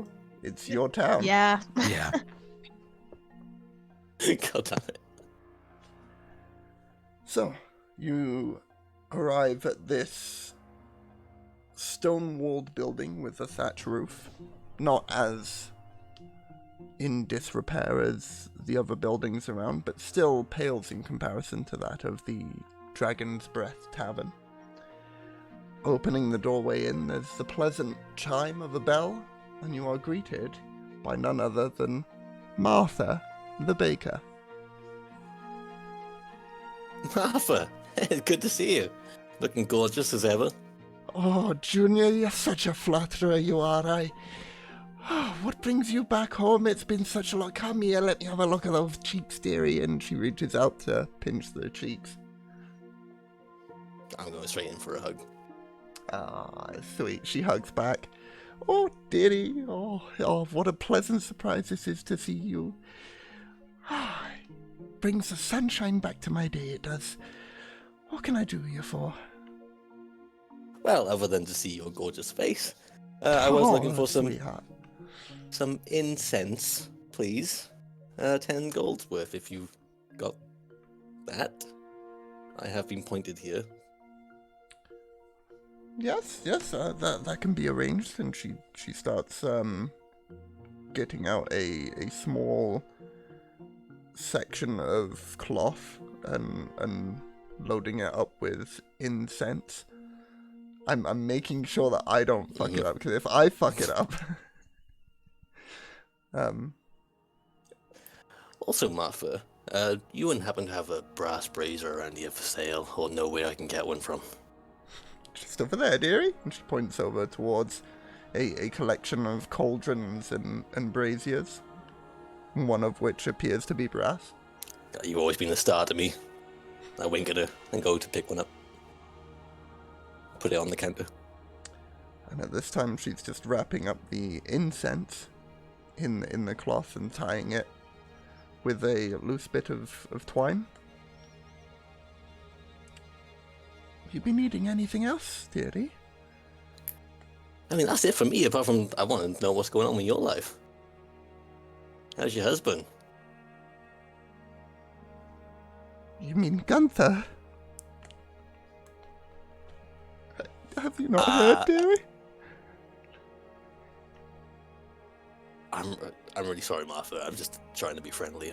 I have heard, and it blocked my mind. You wanted these characters to exist. Are you happy? No. Yeah, he... Goddamn Sutlam, you know. A few years He was a great back. man, Martha. Had to give up the bakery because of it, so just running the odds and end shop now. It's a shame, Martha. You were always such a great baker. Oh, Those lemon pies that you made. Still think of them. remember the time I put my face in one and covered up it, used it as a face mask? Oh, hello, Always- dearie. You always used to bring the stale ones around to the orphanage to treat the kids. We never forgot that. Of course, I couldn't see such lovelies as yourself go without food now, could I? They don't call me Mrs. D for nothing.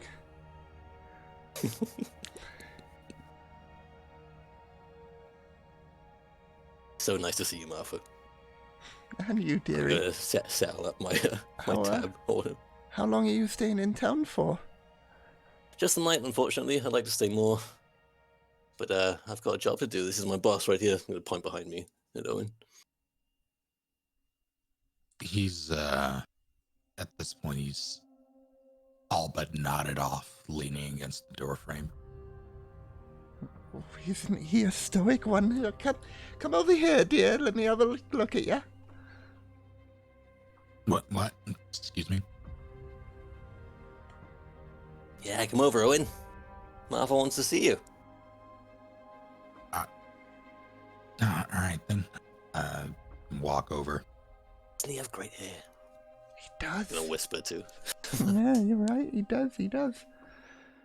As you get closer, she'll reach out quickly and swiftly towards your head, pulling at the cheeks, opening the mouth and inspecting you. Okay, that... Oh, he's a fancy one, isn't he? Got all his teeth as well. Ooh, fancy. Where'd you find a look-alike in then? Up in Fandolin.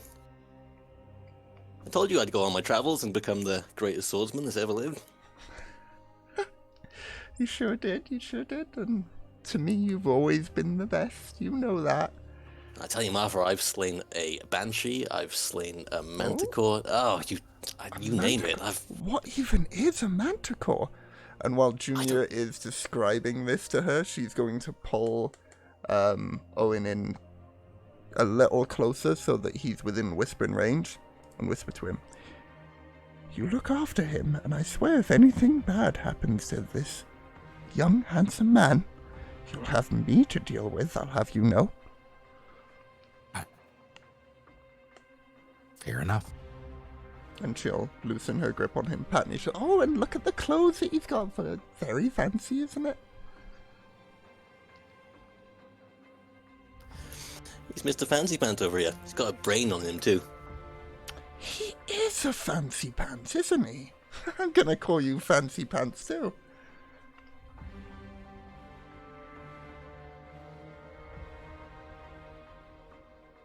Some business to take care of. We gotta go book our beds for the night. But you're more than welcome to come over to the Dragon's Breath Tavern and have a drink with us this evening. I may do. I may take you up on that offer. Still have the store open for a little while at the moment, but I'll pop by before they close the doors up tonight, that's for sure. Always were a good drinker.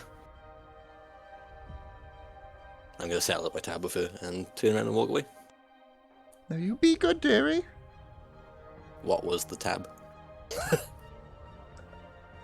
12 gold pieces in total, 10 for the incense. Got ya. Which I have to put emphasis on so as not to fuck it up myself, and 2 for the brazier. Cool.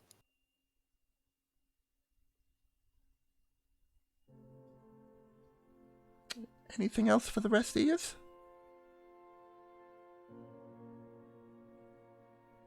Okay then. Actually, do you have any coffee? Beans or ground? Ground. I think I can muster some of that up. Give me just a second. And she pops out in towards the back little storeroom. Bit of rummaging. A loud clattering sound, and then immediately afterwards the door opens. She is covered in flour, but she does have a small pouch that she extends towards you. 10 silver pieces for the... Star, I'll take it. Done. Here you are, dear. Not the best, mind you, but I recommend if you've got a little bit of sugar or any milk, goat's milk specifically is really good. Gives it that sweet little taste with a little bitter aftertaste on the tongue. Martha's the biggest star of the Thornhold, I tell you. Oh, you. Fridge will nod thanks and go back to their post. Like, gleefully clutching the coffee like a goblin. Say, Martha, you wouldn't happen to have a bag, maybe like a courier bag? Something with a strap that you'd wear across your person like so, and he gestures across his torso. I could have a look. One moment. And you hear her and see her, first off, go back in towards the storeroom. Loud cluttering as she seems to be making her way over whatever fell over previously. As the DM looks up the cost of a bag.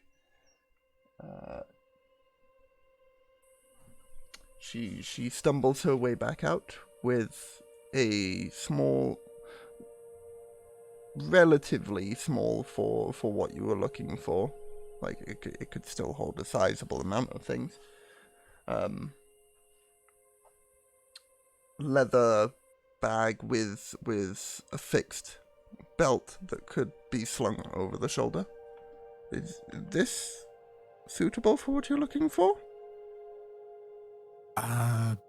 She'll look it over. Sort of like turn it gently in her hands to get a better look at it. Yeah, it'll work. Let's say 5 gold pieces.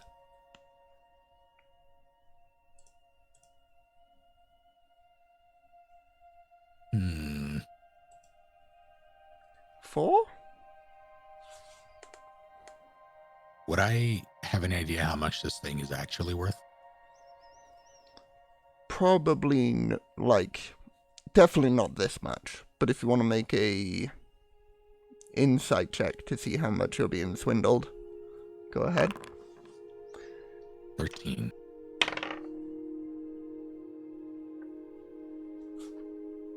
You know you're getting swindled, but not by how much. Could be a little, could be a lot. Martha.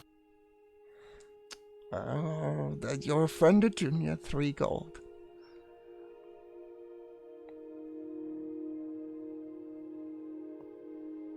Okay, 3 gold, if and only if you never do that cheek tooth thing again. 2 gold.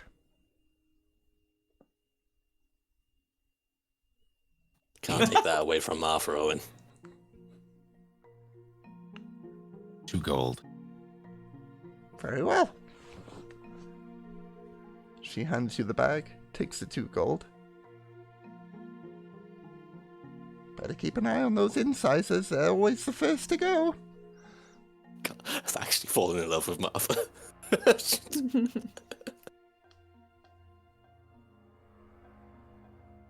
He nods in thanks, and as he's walking away, he stops very briefly, considering whether or not that was a threat, and keeps walking.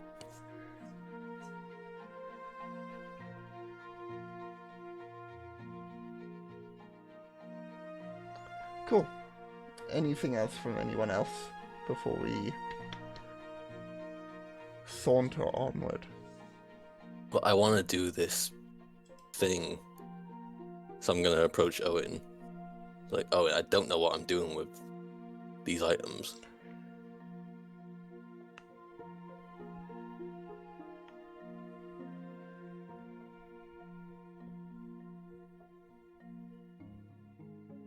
Yeah. Get us lodging, and I'll help you out with your incense and everything else here, and get you sorted. Got ya. Dragon's Breath Tavern it is. Follow me, fellas.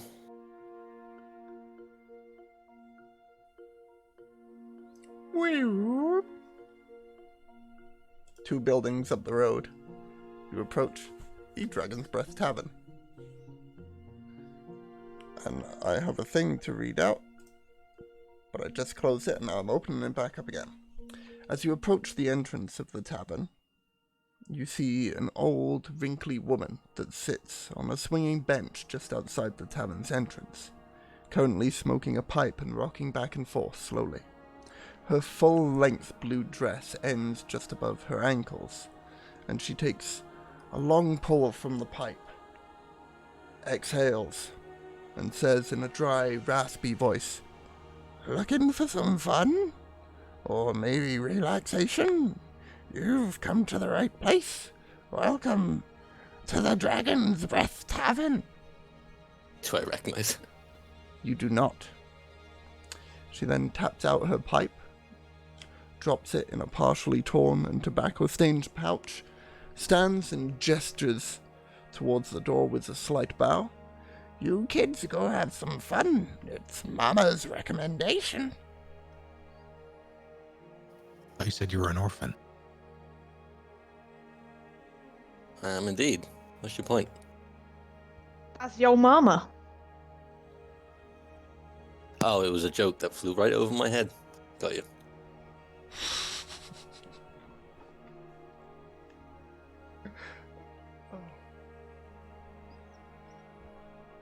Oh, Junior. What? Go ahead. Why is it called the Dragon's Breath? Why is it called Thornhold? I just wondered if there was some story behind it. Never know. It's because the ale's so strong that when you finish what you're drinking, you've got dragon's breath. Trust me, this place is great. I like that. I like Push that the doors too. open. I'll use that from now on. I'm stealing that. That's ours now.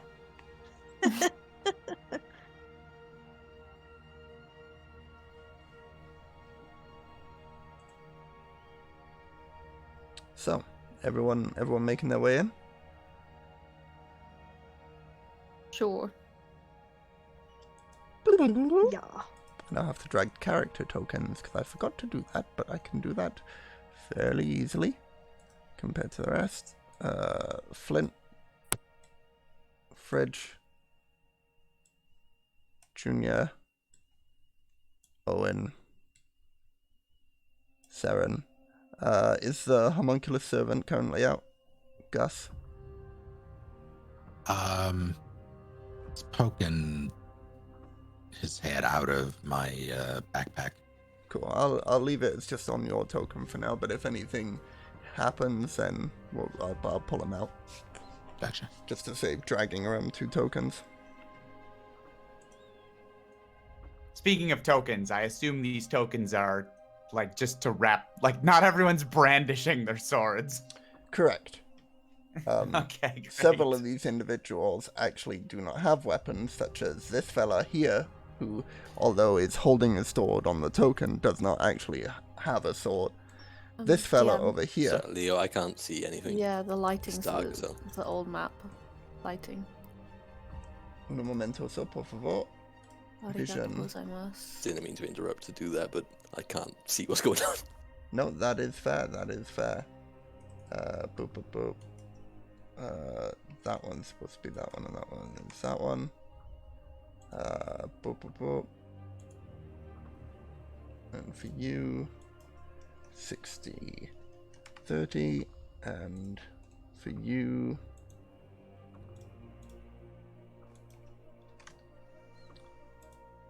alright, everyone suitably visioned? Yes. Yeah, I don't know if I'm supposed to be able to, but I can see past certain barriers and things. If you are referring to the south, the that wall. is a stage.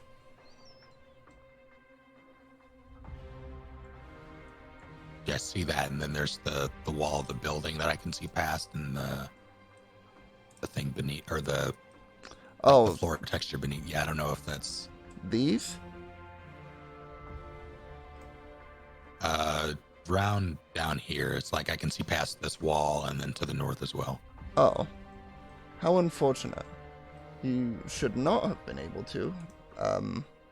Because I built this as a map in Foundry, and the size of the tiles that I have are what they are. I had hoped to use the walls to block out the discrepancies in the map placement. But apparently that has not worked. What if I reset Fog of War? Will that solve the issue? Nope. Nope, you can just see through that wall, huh? Yeah, it's nowhere near a big deal. Just making sure everything is working properly.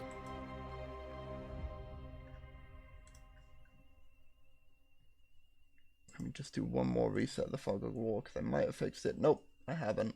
Apologies that there are some bits that are poking out. It's fine, right? We know we can't go past that wall. Learning curve. This entire map I built based off of the map from the book. But like myself, like each thing you see here is an asset from Kaora or Devon Knight and such. As opposed to like just downloading a map online. First time doing it, had some flaws. Shall learn for next time.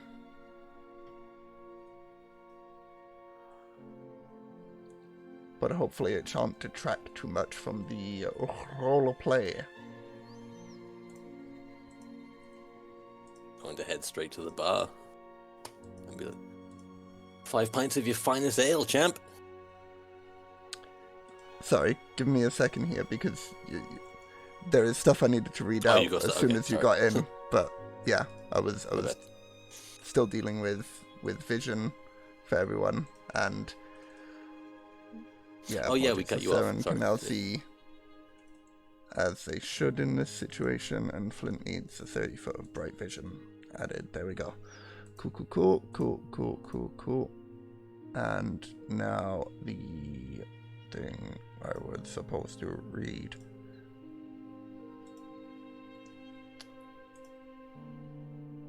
I believe I start with B, is it? It's B. Cool. So, ahead of you, as you enter into this large open plan area of the tavern, you see... Cut out. I cut out? Yeah, I thought it would just be cut. Sorry, I'll go again. Just ahead of you, as you enter into this large open plan area of the bar that you have entered, You see the bar itself currently staffed by 2 individuals, both with long black hair. The first, a male individual whose notes I am getting up currently, a burly-looking human, currently wiping down finely crafted glass mugs with a cloth. He wears a tidy brown shirt with matching pants, and his short black hair is slicked back, tight to his head. "Greetings, travelers. Welcome to the Dragon's Breath Tavern. What may I do for you this day?" he says in a deep and elegant voice. Like I said, I approached the bar and think 5 pints of your finest ale, please, champ. Oh, if you be wanting some beer, can I offer you in our bottomless mug offer for 1 gold piece per customer? You can have as many beverages as you want for the day. I will take that. Very much, thank you. 5 gold pieces for all of you, then. I got it. You sit yourselves down. Also, do I recognize this bartender at all? You do not. Okay.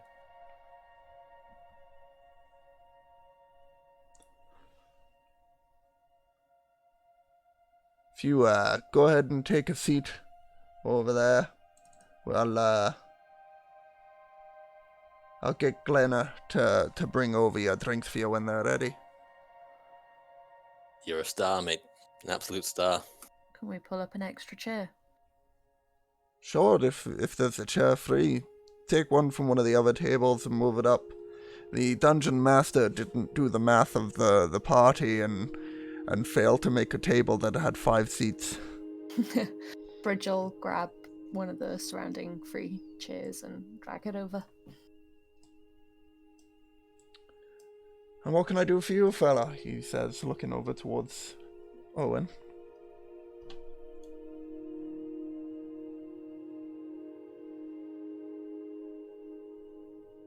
Out of character, the bit about the people with magical items disappearing, did Owen hear that? I'd say you would have heard it from by the door, yeah? Then he will then produce his notebook that had a sketch of Lysette in it, and he will slide it over the bar top. It's about this tall. Nope, can't say I've seen her. Insight check. Go ahead.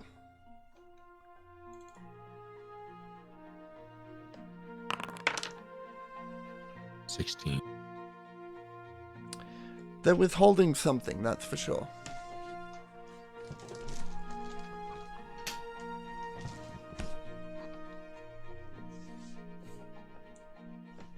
I have to ask, how susceptible are you to bribes?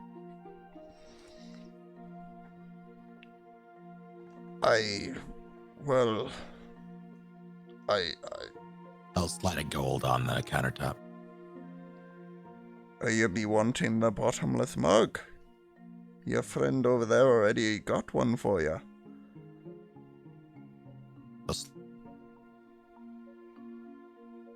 You cut out.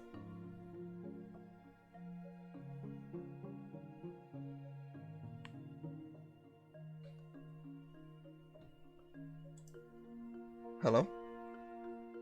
Yeah, did I go through? He'll slide another gold on the counter. A room for the night? Comes with a free meal. A third gold. He seems to be completely stone-faced regardless of the amount of gold coming in at this point.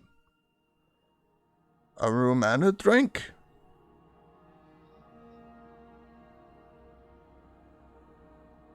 I'll take away the gold. Or a gold. Just the room. Just the room. Fair enough. And what meal would you be having with that? Might Have I a offer? menu? We have many things here.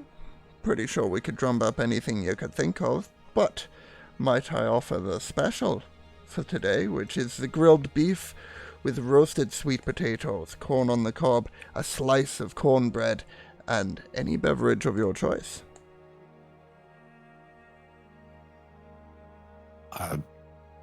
Yeah, let's go with the special. One special. Take a seat over there with your friends and we'll bring it out once it's ready. Thank you, sir. He'll make his way to his chair. Junior's going to have looked at Fridge at this point while that conversation was going on. Like, hey, they have a stage. You can play a lute, right? How about you give us a performance? We haven't actually heard you play. I'm more of a storyteller than a musician. Oh, well, That could I'm be- always down for a good story. Absolutely. You should tell the story of me. I walked right into that one, didn't I? Look, stories are fantastic. Okay, like maybe I exaggerate occasionally, but everyone loves stories. Mothers tell their children stories. You hear stories over campfires. You hear stories in taverns like this. They're fantastic, and I just want to put my name on that, that's all. He is right. All right. I'll. Where is the stage? Is it? Because I just see the bar. Is it where I these don't guys know if it's are? open mic. The checkered thing. Correct, yes. That is the the stage stage? area to the south with currently 5 performers playing various instruments and one whom is currently singing, but it turns out the playlist I made for tavern music is empty, so just going to go ahead and put back on the opening tracks, and we'll pretend that that's the music they're playing. You know what? They look like they're in the middle of an act right now. Maybe we can come back to this later. After a few beers, I get you. That sounds good. Which, speaking... Also, fellas, I've just sort of spent the last of my money on these bottomless drinks, so if I could share a room with one of you, that would be fantastic. Well, we've done it once before. I'm sure we can share a room again. I appreciate it. Fridge will actually call out to the... Are they able to call out to the barkeep from where they are? Yeah, it's not that far from where you guys are situated currently. Yeah, Fridge will just call out to the barkeep and ask for a hot meal for themselves and a room for the night. And does anyone else want anything to eat? I'm starving. I'm pretty sure we've had nothing but rations for days now. I could eat something. As you call out towards them, the other individual that was at the bar heads over towards you guys. Hi. Wait, I got Junior. Saren? Flint, do you want anything? I could do with something other than rations. That'd be quite nice. Yeah, you're right. He fishes around in his bag and digs out 5 gold. What about that?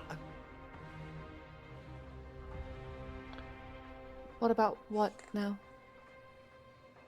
He just looks at the gold on the table. Is that enough to get us all a nice meal? That'd get you all a meal, yes. Can I recommend maybe perhaps you put in another gold piece each and you can get rooms for yourselves all sorted and situated for the night? Sure, And it comes with a free drink as well. That'd be We've great. got bottomless drinks. We're fine. Fair enough. If you've already got drinks, you've already got drinks, but you'll get the room nonetheless. We'll have whatever Owen has already ordered. Actually, I'll have a big hearty stew, if you don't mind. 3 specials and a hearty stew, and the special for this individual who has already come up to the bar and ordered for himself. See, he's forward thinking. He's always been clever. Shan't be but a moment, I'll get your drinks ready for you all. Toot sweet. Thank you. Isn't this town great, you guys? Bottomless drinks, delicious meals, a performance. God, I love Thornhold. Why did you Junior, leave? how long have you been gone?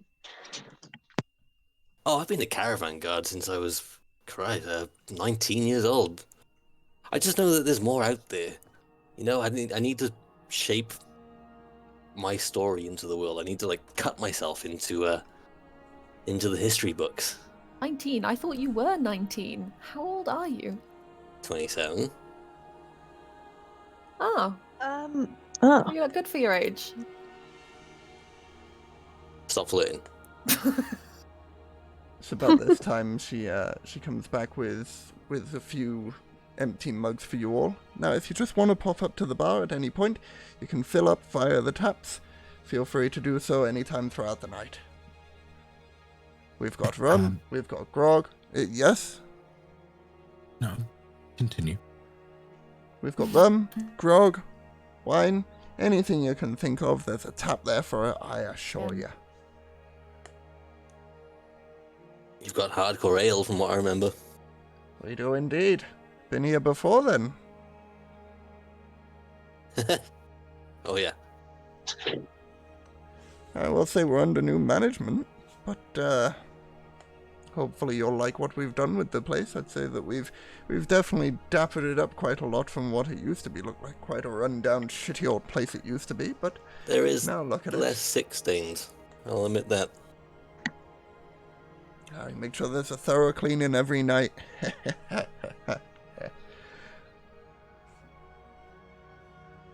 Hey, look, while I've got you, you wouldn't have happened to have seen this person, would you? He produces the same sketch.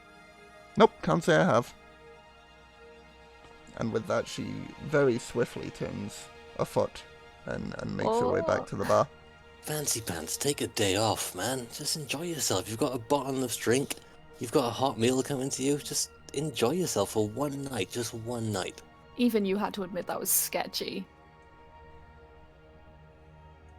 Seemed fine to me.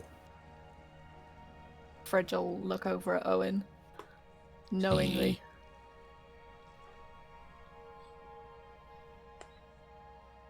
The sketchbook back. Looks like a mo for 2. I know something here. He lowers his voice. Come nightfall, I'm gonna have a look around. Do you want company? I don't want to get you in trouble. I Any think of we're you? beyond that, don't you? Fair enough. He'll look over to Junior. You good with that? These guys are good people. There's no need to be sneaking around. They admit If- themselves that there's people going missing with magical items.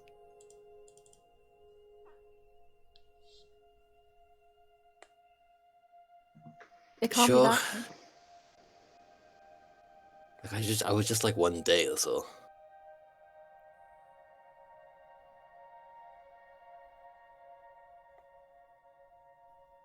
Everyone at Thornhold, they're hard-working folk. There's no need to... They're usually quite honest.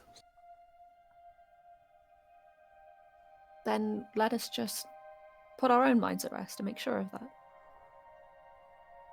Sure, go ahead. It's about this time that you see Linnea walk back off towards the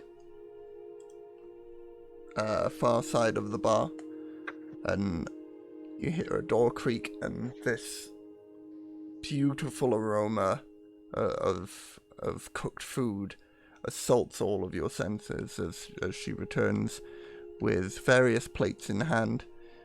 Classic waitress sort of style, carrying more than you think would ever be humanly possible. She comes with 4 plates at the ready and sets them down in front of all of those that had ordered the special. Won't be just a second now. Couldn't carry all of it. Just gonna go back and get your stew. And she rushes back, comes back. Yeah, take your time, grabs gorgeous. the stew. at the table. So now all of you have your food at the ready. And it's as she's... Sorry? I go was ahead. sorry. I was going to talk to Owen. Like, listen, Owen. I really would like, instead of you sneaking around and looking for whatever it is that you're looking for, I really kind of need help with this thing. Like, what do I do? Do I just set it alight and then just hope for the best? You know, we'll take care of your ritual.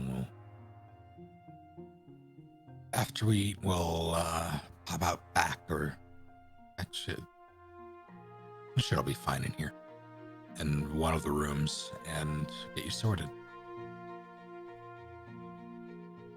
Okay, I'll trust your judgment on this one.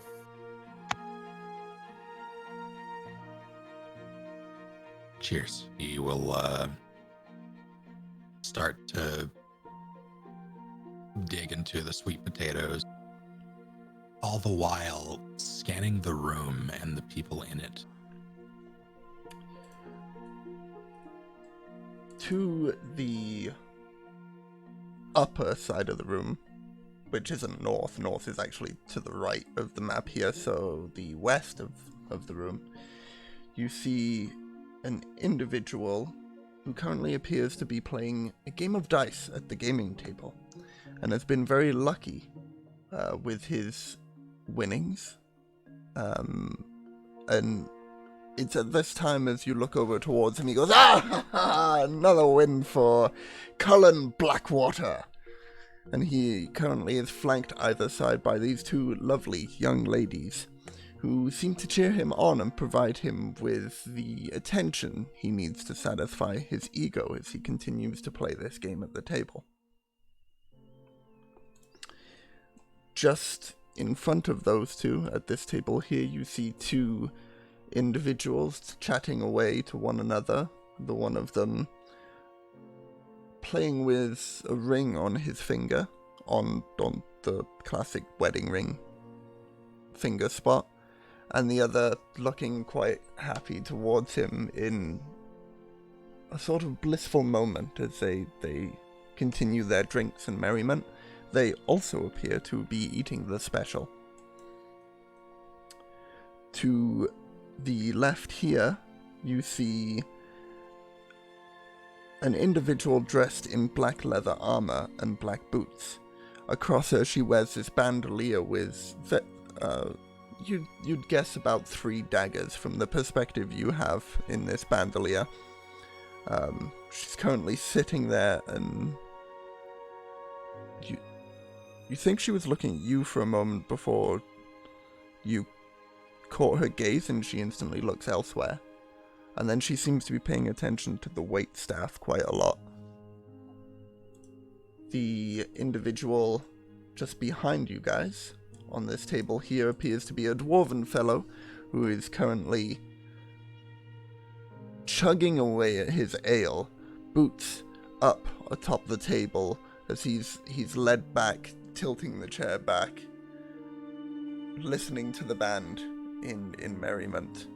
And to the south here, a lone individual wearing somewhat tattered clothing who seems to also be ignorant of the world around them, drowning what sorrows they have in their drink.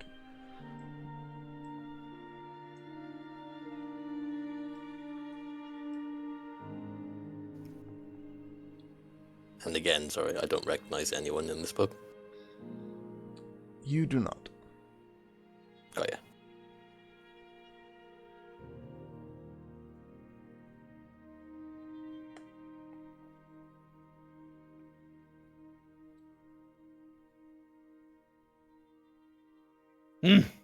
Damn good food, though.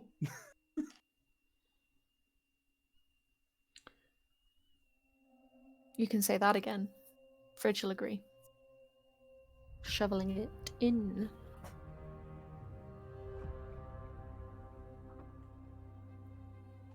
Well, I guess what? We all better enjoy the night. We're heading off in the morning then, eh? I believe that's the plan. Right.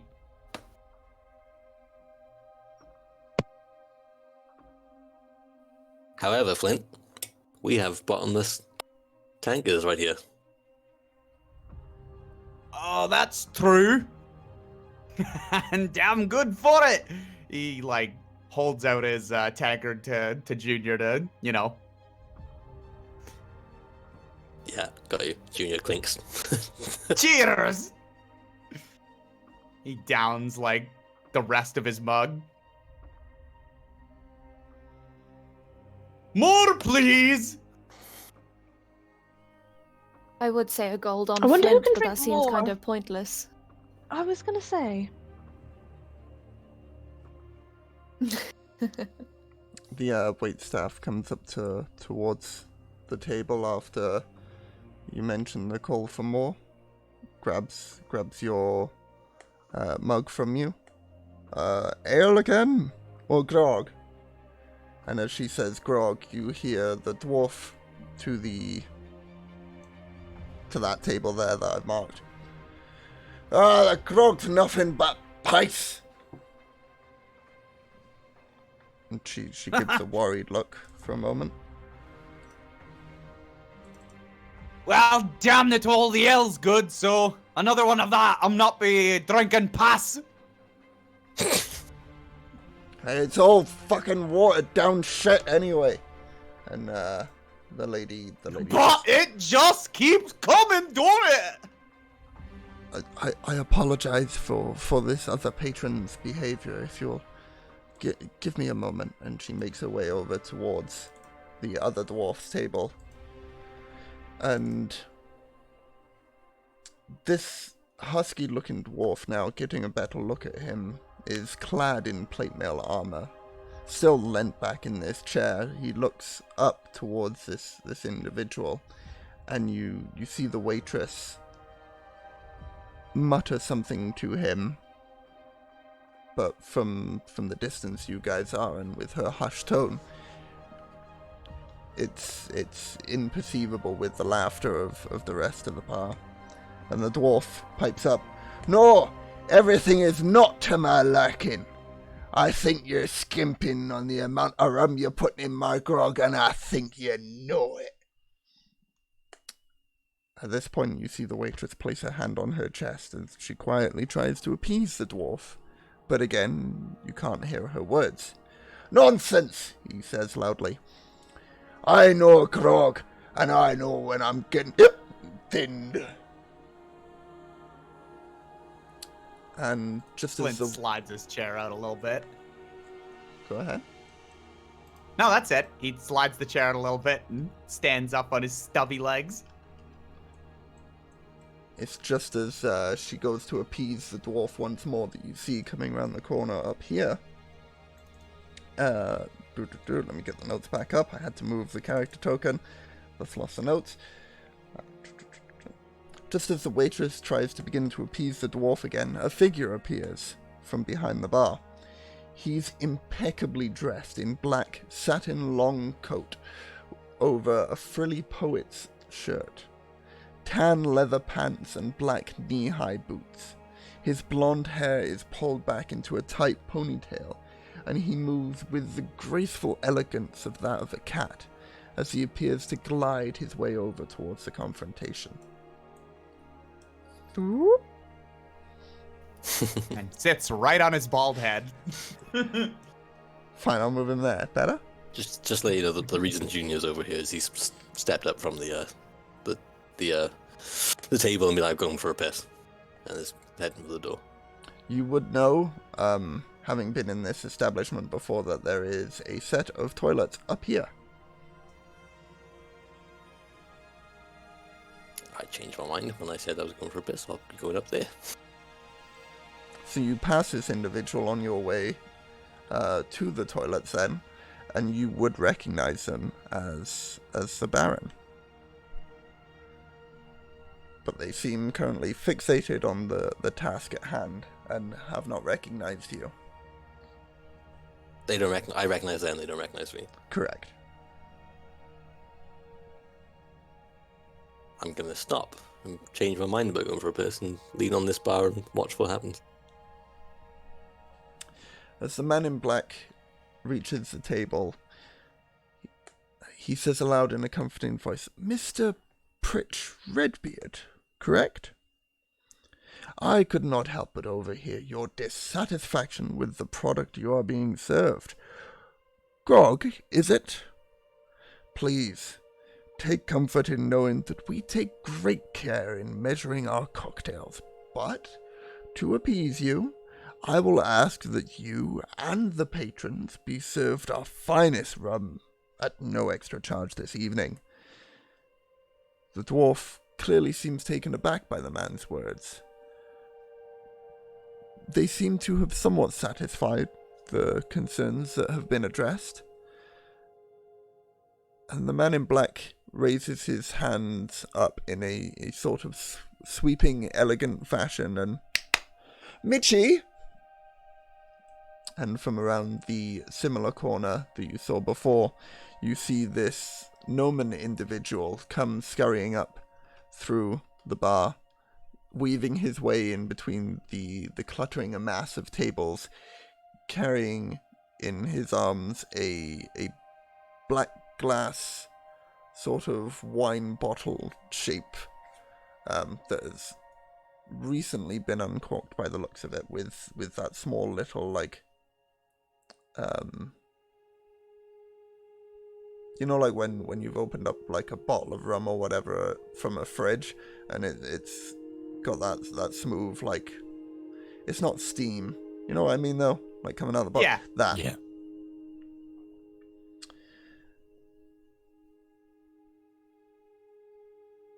Yes, Baron, I have it here, says the gnome anxiously as he hands the bottle to the dwarf. And then you see the man wearing black place his hand on Pritchard's shoulder and says, Please, accept this gift as our apology. It is the finest rum in the area, and we hope that it will help make up for any grievances you may have. He then, seeing the dwarf appeased by this offering, pivots and glides his way back towards the door from whence he came, and the dwarf and the gnome swiftly follows, scurrying in foot. Unless anyone would like to All right, so what? We're gonna get to try this great rum too? Hell yeah! Absolutely, my fine fellow, and it appears that you are a new individual in this bar. To whom do I owe the pleasure? And he extends his hand towards you. Insight check on that dude. Go ahead and roll an insight check. You know, my 19. kin. Oh, sorry. Sorry. He seemed got fairly mine. trustworthy. Okay. My kin over there was being a right arse, if I do say so myself. Why do we benefit? I guess what I mean is, what gives? Well, you see, it is this establishment's motto that if any such patron is disheartened by our service, then every patron is disheartened. You see, this individual raised his grievances amongst everyone here. Oh. It is my understanding that any patron that is disheartened by our service here is a disheartening experience for all the patrons surrounding that person. You see, this individual here raised his grievances, and that may have caused some effect on the time that you spend here. And to make up for this misdemeanor on our part, we have simply elected to allow our finest rum be available to all at no extra charge. Oh, well, feck of a policy, alright? He happily holds out his mug. We do our best to please. Mitchie, if you would. Yes, master, I'll get some more. My dearest servant will be back with you shortly with some more rum for your table. Great, and sorry, I'm Flint, but I didn't get your name. That would be Baron von Law. It is a pleasure to meet your acquaintance. He nods. And myself, yeah, right. Well, Good on you. Good establishment. Keep doing what you're doing, Baron. Well, thank you ever so kindly, and please do enjoy yourself here at the Dragon's Breath Tavern. And he glides his way back from whence he came, with Mitchie following in tow, and then shortly after he'll come back with some rum for you. Does that name ring any bells?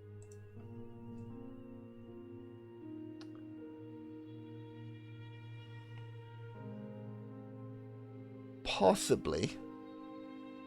You think you may have heard it somewhere before, when dealing with individuals around the workshop, but you can't quite recall the context of it.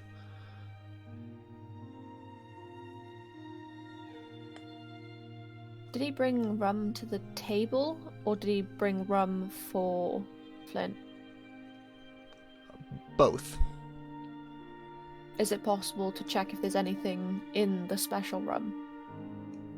Like if there's any tampering with it, or if it does anything that it shouldn't potentially be doing? How would you go about doing that? Probably the whole... like wine tasting. But, so, you know, like, what sort... I don't drink, What, like swishing it around Swish in your mouth it. sort of thing, and then Yeah, give it a little spit type thing? Yeah, like the whole shebang. Uh-huh. That. Oh, just stick a dock leaf in it and see if it dies. There you go. That too, if it works. I do have to say, just in case this investigation bears fruit, Flint will have already drank some of it. Oh, I had full-heartedly assumed that. Okay, good. I just wanted that established, just in case he was like, it's poison! I'd be like, well, like, this has already happened. I just want to put that out there. He takes a nice hearty swig when he has no reason to distrust this esteemed man who is quite clearly running a damn good business. This esteemed stranger that we've never met before. He's trustworthy. He's the proprietor. Everybody already knew him. I'm with Junior. This town is great. Go ahead and roll a medicine check for me, Fridge. Done. Not as good as I was hoping. 13. Seems like alcohol. They'll nod to themselves and leave it be. Paint a picture for me there, Leo. What's this stuff taste like? That's a question. Just give me a second to Google what does rum taste don't like. worry about it. Like if you need to, just do a bunch of pompous, like Yeah, you know, that's just how be most like, of oh, that it's got a real woody finish with high Right. notes of crisp bergamot and honey. I just have to and check because Hints of lemon. I personally, Leo, the real life being, have never drunk rum. So I would not know what adjectives would be suitable for that of rum. It has a sweet, grassy taste that gives you a major sugar rush. A slightly yeasty aftertaste that fades very quickly back to that sweet, lingering taste on your tongue. How's that? Yeah, that's great. Good shit. Good shit. And you can quote me on that one. On the bottle, Flint says, good shit. With a few wise E's and no I whatsoever.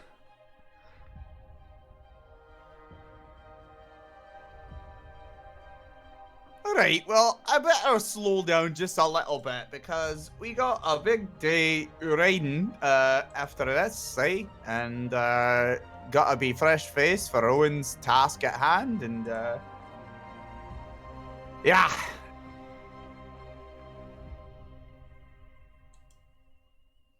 What? He looks over at Saren.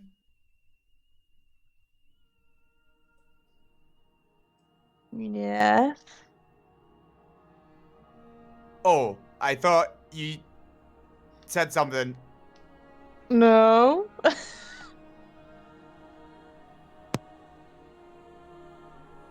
All right, Insight well, check.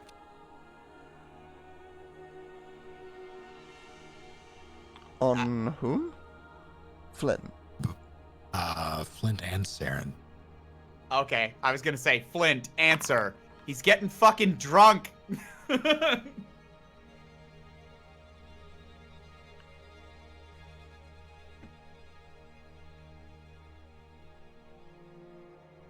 And Saren? I've got a roll, have I?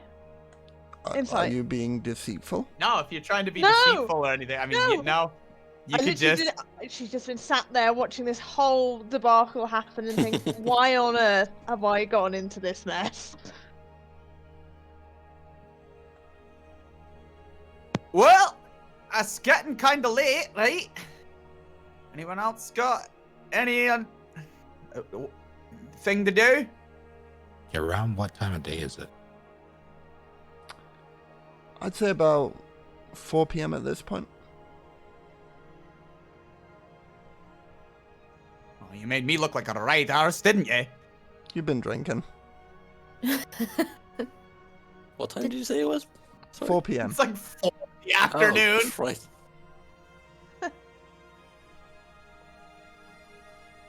Didn't Junior wander off a while back? He's not back yet. No, he's not. Junior, what are you doing? Doing the thing. Making the thing. With the, You just cash wandered off to do it on your own. Do you know what you're doing? Well, I was just putting it all in the brass brazier and just setting it on fire. Okay. Is as far as what I know. Okay. Do you indeed do that? But yeah. Okay. You have now put 10 gold's worth of incense into a brass brazier along with the herbs required. Lit them aflame. Waited for a moment. A moment longer. And nothing seems to be happening. God damn it. It's almost like a spell needs some sort of incantation to go with it. Or That's not what it says. find familiar. 5e. Let me double check my math on this. The components for find familiar are verbal, somatic, and material. Meaning that you need to have verbal but for components. flavor reasons, like I've been doing that the whole way. I haven't been doing that with when I cast magic missile and stuff either. You have. I have been restricting you to the components that are required for the spells. Okay. Because otherwise that's just broke. If you could cast a spell like magic missile while you're gagged, bound, and don't have materials, then that would be very overpowered, you know? Sure. Would you like a bottle of rum to make up for the fact that you couldn't get your... That's a joke. You're not getting a bottle of rum. Alright, I've stunk out the bathroom with incense. Yes, you have. And I take the brass thingamajig again, leave, close the door behind me quickly. You Come smell amazing.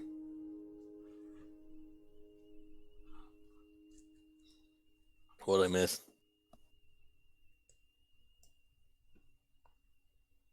You Why do you- reek.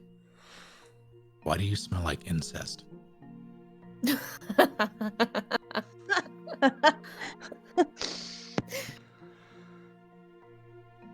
Oh, I tried to do the thing, alright, and it didn't work out. You didn't wait? What thing? Not now, Flint. Oh, sorry. I put it all in the brass thing and set it on fire, and it just didn't. Nothing happened. The shadow is still on my feet. You were taking too long. I'm an impatient man. Continue. What in the fuck are you all talking about?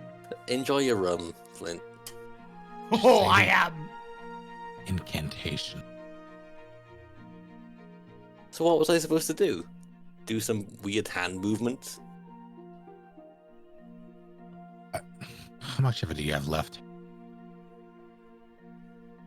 None. Okay, maybe we can salvage this quick while it's still fresh on you. He'll break out his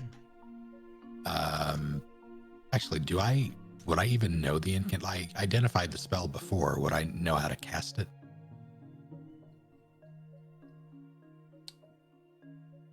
Is it something that your class could learn at some point?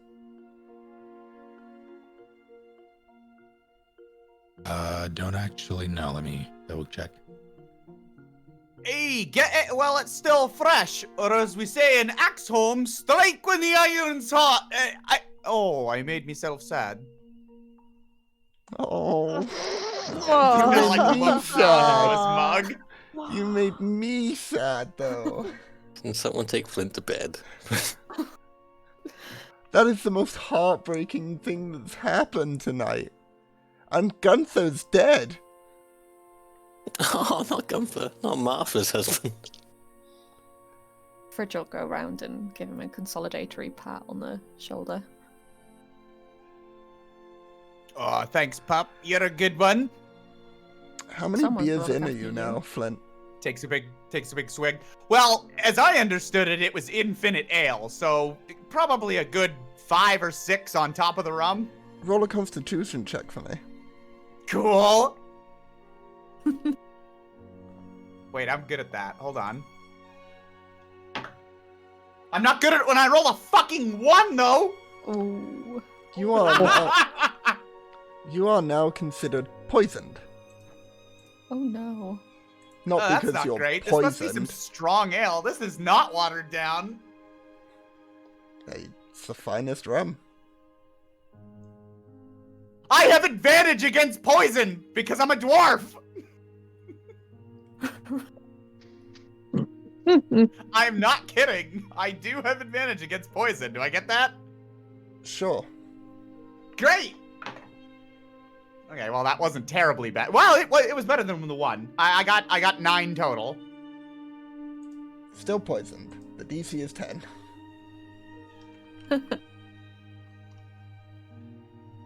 Fact. I do not yet find familiar as an artificer.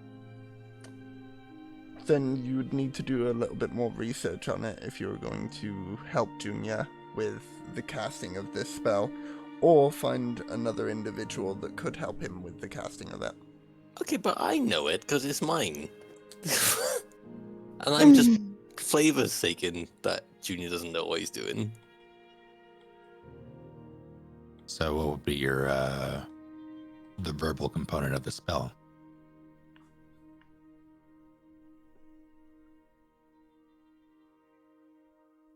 What would be my verbal component of the spell? Yeah, but Owen said, It's your Owen flavor. says, yeah, like you have to say something with this. You just can't burn it. Come alive. I want to look down at Junior's feet.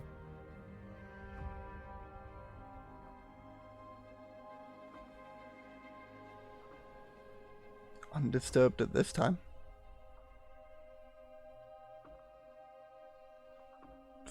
Hand gestures. And I wiggle my hands above my head. Come alive.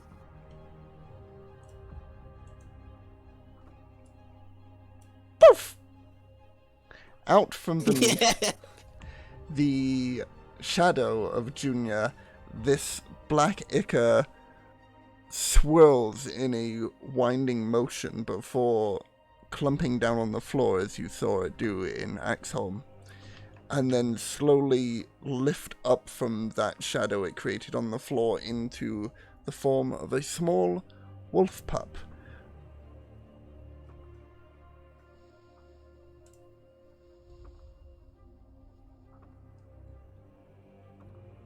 I always wanted a dog.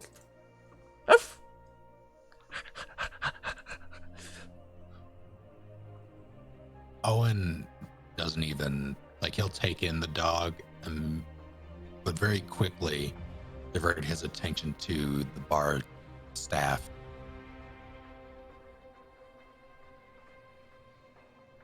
Roll a insight check.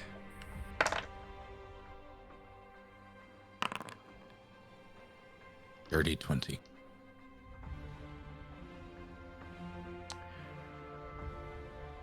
You sense a level of familiarity between the wolf pup and these individuals now, looking at them again. And they don't seem too fazed by the wolf pup. In fact, considering it's a wolf pup as opposed to a domesticated dog, which would, even in this fantasy setting, would have distinct characteristics between them, they don't even seem that alarmed by the wolf pup itself, which is off-putting.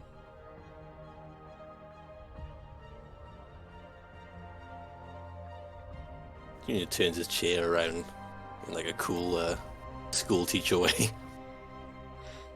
Those And two bends words down. can't go together. No, they can't. That's the point.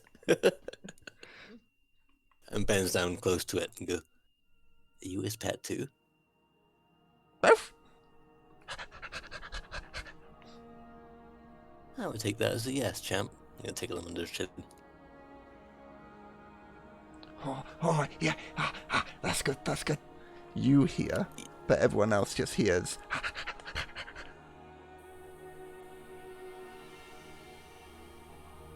You have a name, buddy?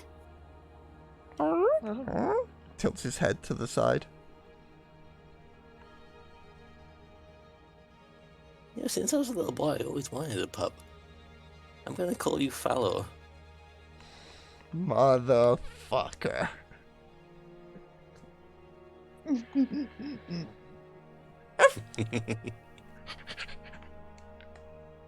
Little Fally for short. No, no. Owen shifts his gaze to the lady, the door just above the door, or the table just above the door. Mm-hmm. What's she doing?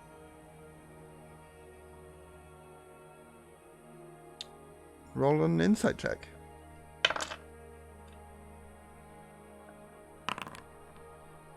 Six. She seems to be preoccupied with her drink at the moment.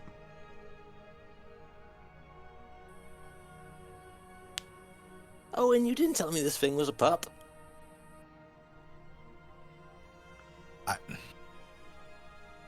I wanted it to be a surprise. Well, I'm gonna go play fetch with it.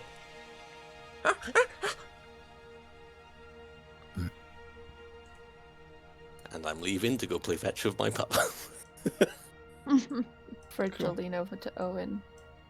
Is that a thing that plays fetch? Probably. We need to keep an eye on him.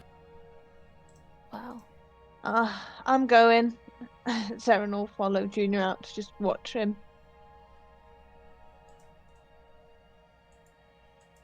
Cool.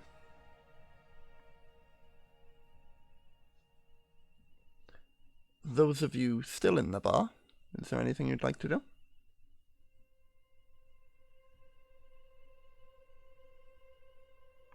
Are there?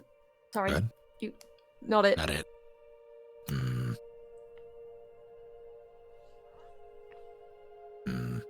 Are there any windows? There are. notably the windows in this establishment all have those, like Western cowboy shutters on them. Okay. But oddly on the inside.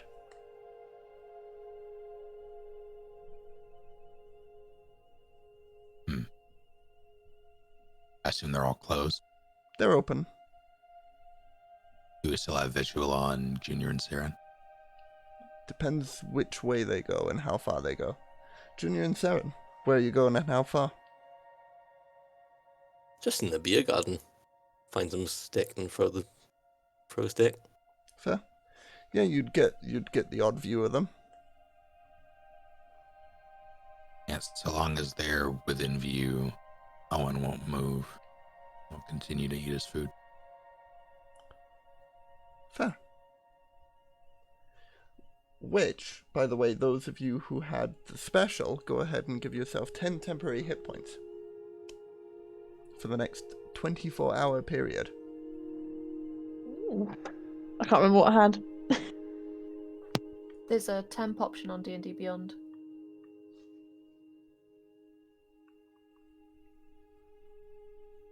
So glad I went for the hearty stew. Sorry, man. Fuck. Hey, I got a dog now. I'm happy. Could have had that if you had the special. It comes with a free dog toy. Just like McDonald's. I was gonna say, was it made of dog? That's just so sinister. Oh, that would be sinister. Who would have done something like that? I have an inkling. I love dogs. Don't even. Don't listen, lady. I would never do that to you. My dog's called Lady. And she's amazing. Anyway. Is the waitress that was a bit quick earlier on doing anything suspect? Roll an insight check. I will. I like that one. Modified 20.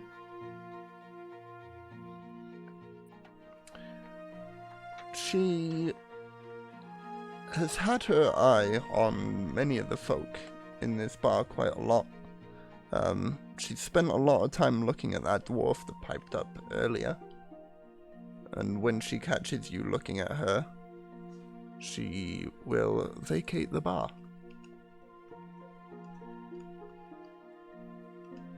Am I able to follow as far as I won't get caught? You can certainly try.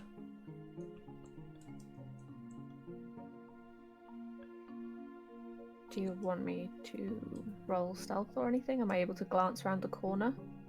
Just like casually, like I'm just curiously looking at what else is around the bar. Sure. Roll a stealth for the sake of this. And she'll be the only one that's... It's a 22 total. Very good. Nice.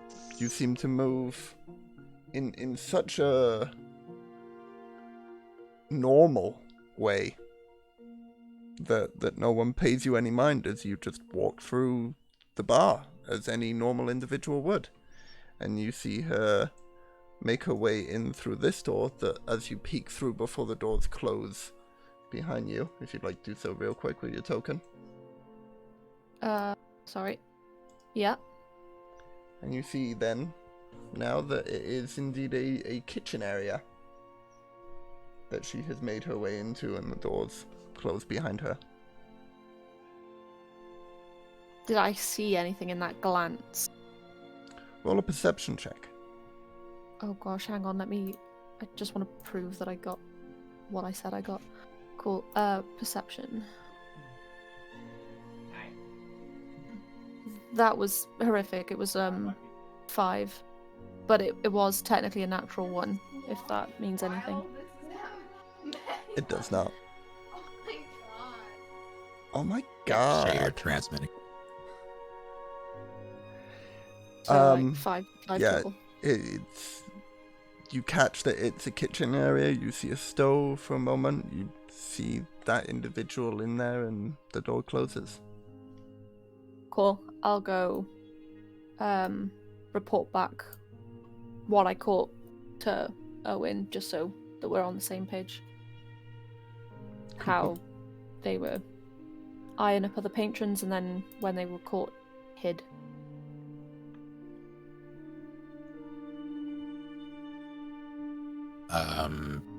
I assume with the band and me lowering my voice, I can be unheard by the barkeep. Yeah, fairly easily with the ruckus of this place, just as you couldn't hear the barmaid talking to the dwarf. If you were speaking in a hushed tone, it'd be very difficult for a normal individual to hear you here. No matter what he says, he'll throw a finger towards Junior, or in their direction. Any barkeep that can't be bought already is bought. Something's wrong here. I'll nod in agreement.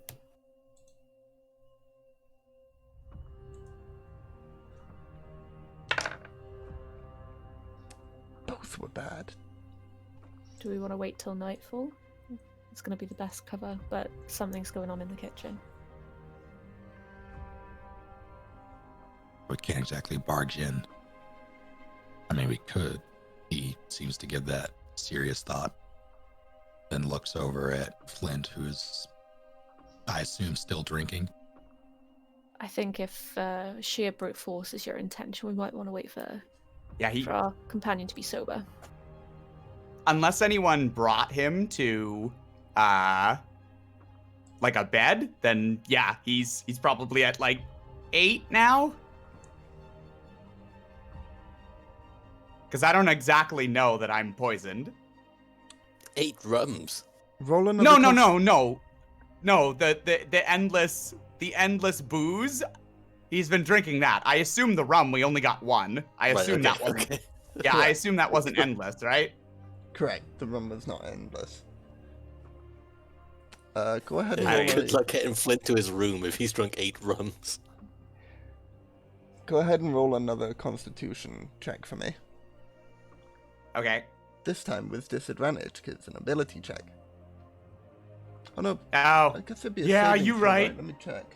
Oh, yeah, that's true. So would I just be normal then? No, it does say in the book, I suggest a DC 10 Constitution check for every 4 mugs of beverage the PC drinks, so... Alright, fair enough. So it's disadvantage then? Correct. Oh. Okay. No. 7. My natural 20 doesn't count.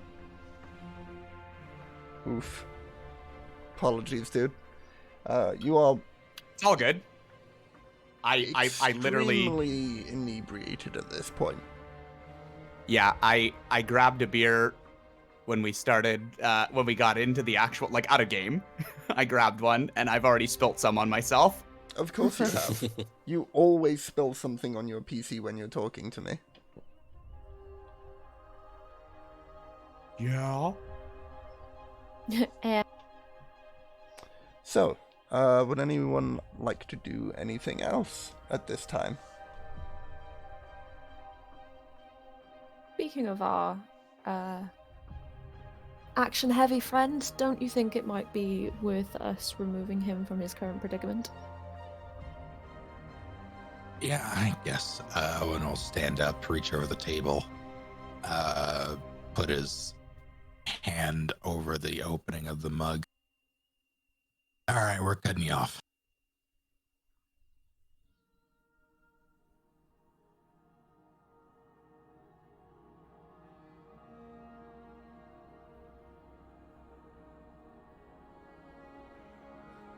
No He was response? speechless. Yeah. That all anyone passed would out. have He's the already unconscious. audacity Yeah. to try and stop him from drinking his beer. Yeah, sorry about that. I was looking at our chat here. But yeah, let's go with that. What, he's Everybody- unconscious on the table? No, like that he just didn't say much of anything. Oh, right, okay. What? What are we going? What are you doing? You're gonna retire a little early. Oh. Right, that's true. What is it, like 10? Oh, yeah, it's almost 10. Oh, alright, off we go then.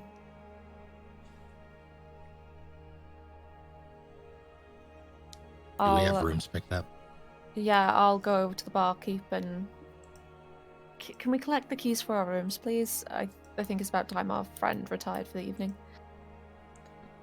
Absolutely. Let me, Glenna, everyone in their rooms. And you see the individual with a huff come out from the kitchen area, as you now know it, and head over towards the bar. Gives a glance towards you. Sees only the three of you currently. Just the three of you for now. Yes, please. She reaches underneath the bar. Follow me. I'll show you to your rooms. Thank you. And I will assumably need to assist Owen or You're a good lass. Flint in helping Owen. No, Owen in helping Flint get him to his room.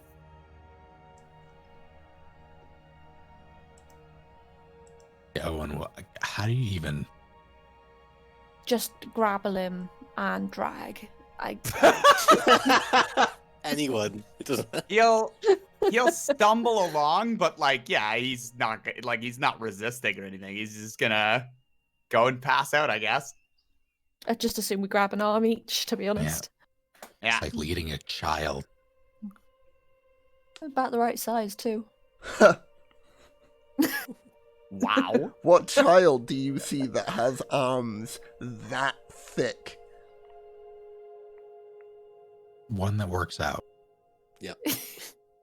Oh, wait, is this our long rest? God damn it. Someone slipped my gauntlets on me.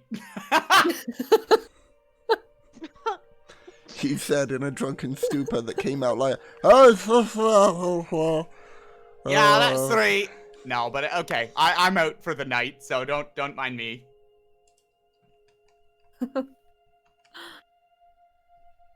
Would anyone like to follow? There we go.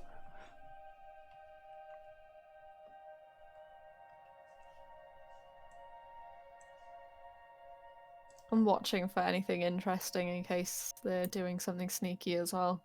She unlocks this door, opens it up, turns and holds out a key towards you. Cool, I'll take that one and go in to drop Flint in. This'll be room one. Not that one. Okay. I will not drop Flint in that one.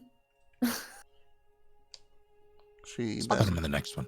I'll just hold the unlocks key for it. the next room and holds out another key.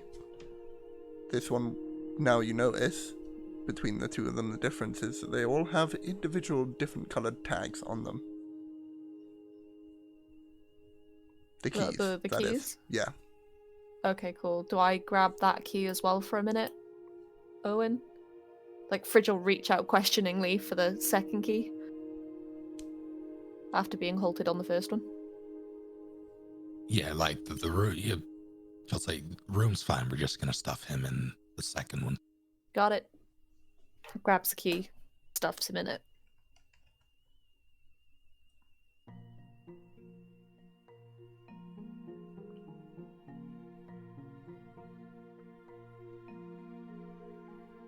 Do you want me to move you for your Shay, or you got it? He's away from the PC. I shall move him for him. Yeah, sorry. I'm just getting a vacuum cleaner part for Annika. Good Yes, night, please sweet move prince. me. Yeah, sorry. That's what I meant by I'm out for the night. I just stepped away to grab something for the house. Fair. And then she moves Sorry. up to the next room with another key, unlocks it, and holds out the key towards the two of you. I may as well grab that one as well, since I'm currently holding the other two keys. Strange lass to sleep in two different rooms? 3. But yeah. Well, you put Thanks. the dwarf in that one. haven't given him the key yet. That's true. But what about your fellow here? I thought one of the rooms was going to be his, and she points towards It is. Owen. We have a discussion first, however. Thank you. She for gives your you time. the stink eye for a second, and very well, and makes her way off. Enjoy your rooms.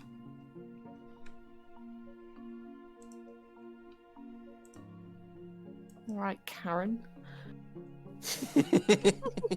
Fridge will say, and then just hold out the 2 keys to Owen to see which one he wants, assuming he's going to want the first room. I'm sorry, what was that? I said thank you. I'm sure you did, dear. I'm sure you did. She mutters something under her breath as she returns to the kitchen once more. Right. Aren't you so- glad you came out to play with the dog? Sarah? With him out, he's if anyone comes for us, I don't know if they're going to, because he didn't do anything weird outside of drink himself under the table, which in retrospect isn't that weird, but still, if someone comes for him and he's out, one of us should hear it if we take either room. Does not gesture. put Junior at more risk.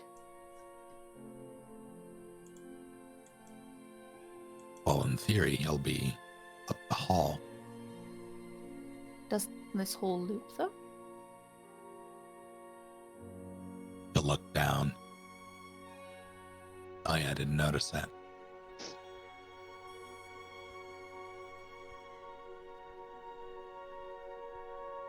Yeah, I guess we'll split it. I take one and you take the other. Sounds good.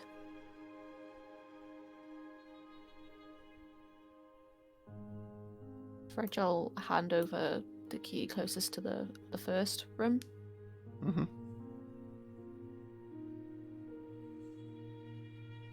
Appreciate it. And then... what time is it now? Given the time it takes a dwarf to drink 8 beers and knowing that Junior would probably spend the entire night playing with the dog if he could. 4:10? Wait. 10 Yeah, past 4? it's like... I'd say it's around 8, 9 o'clock at this point. Okay, cool. I'll head out and see if the others are going to turn in for the night and sort out the room situation so we can get some shut-eye. Or, in our case, do whatever we're going to do. Some slothing. Some incest. Mm.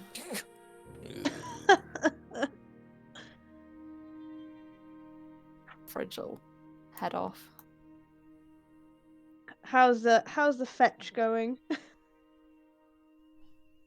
God, he already knows what to do. Look, I throw the stick, and the little pup runs off and grabs it and runs back. I can't leave. Can I exit? There is no exit. Okay, cool. Indoors is all you have now.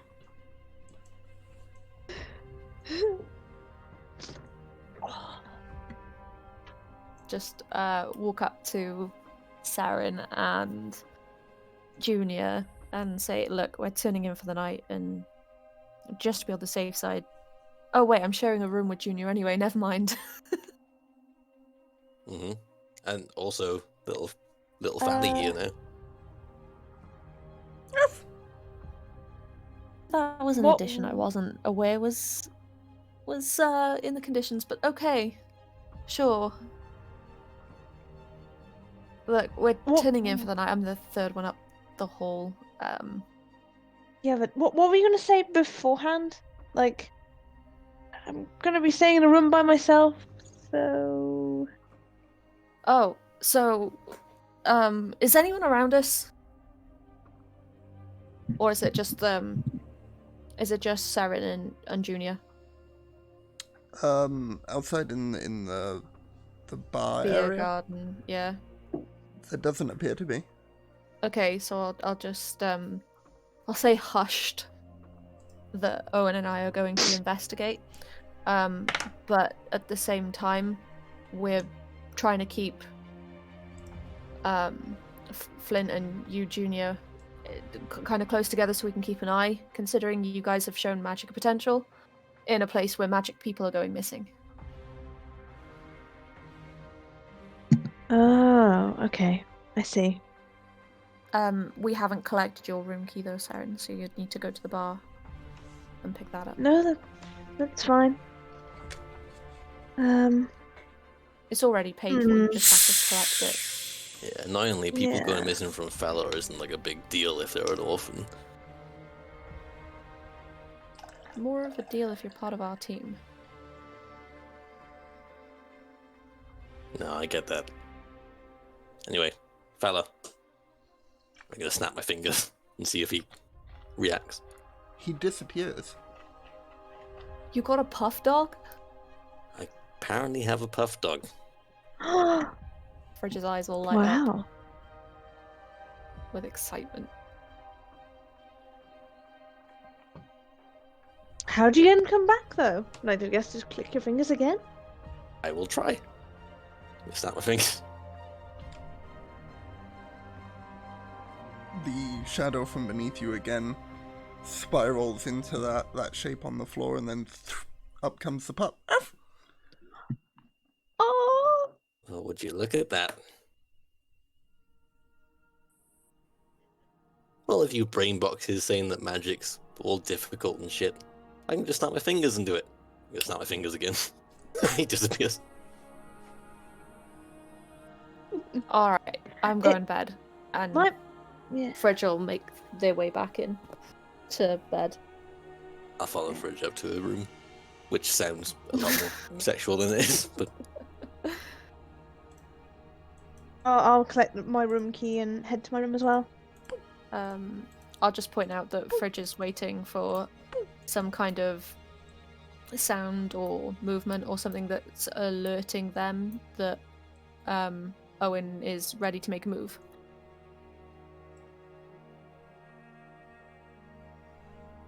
oh, this is tight. It's okay, I'm gonna steal the bed for now, and as soon as I'm not gonna be here long, you can have it then. Gonna snap my fingers again and have the pup here.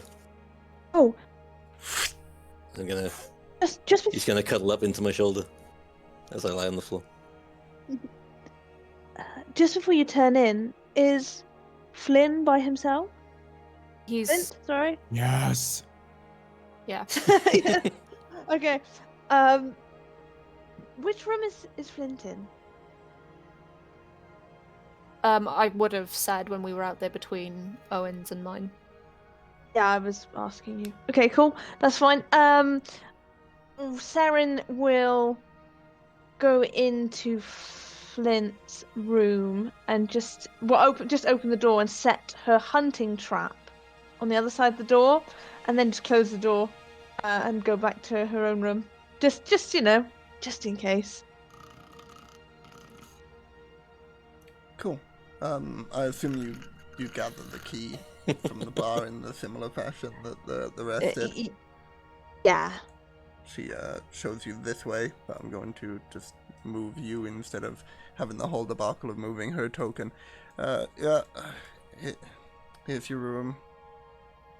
She hands you the key. Pleasure. Yeah, Thank you. sure. And she saunters off back to the kitchen with great sass. Wow, what a pleasant woman. Oh, you should have said Karen. Do you, Karen? What was that? Nothing. I said you remind me of a woman I knew called Karen. Yeah, I'm sure you did. Have a pleasant night. Hope nothing bad happens. Oh my god, I want to kill this woman so bad. What? What? Nothing. Have a good night. After Junior falls asleep, the pup jumps up onto the bed and snuggles up to a Fridge. Fridge, Just as what? a flavor text. Yeah, Fridge will half-assedly, like half asleep, just pat the furry thing. So, I assume everyone's taking their long rest and going to sleep for the night. Are we? Or are Owen and I slinking out to try and sneak into the kitchen? Well, this is what I'm asking. I was inferring to, or deferring to Owen. Yeah, let's go break and entering. I'm in. Oof, you've got a dog to get past now, Fridge. I don't think the dog's gonna mind if I shuffle down and out. If Huh? just go, yeah, go. Okay, but Fridge would probably just like tap the bottom of your boot to let you know that I'm up and out so you can steal the bed. So, question, at what time, is this like immediately after going to bed, an hour later, 2 hours later? What's the situation here?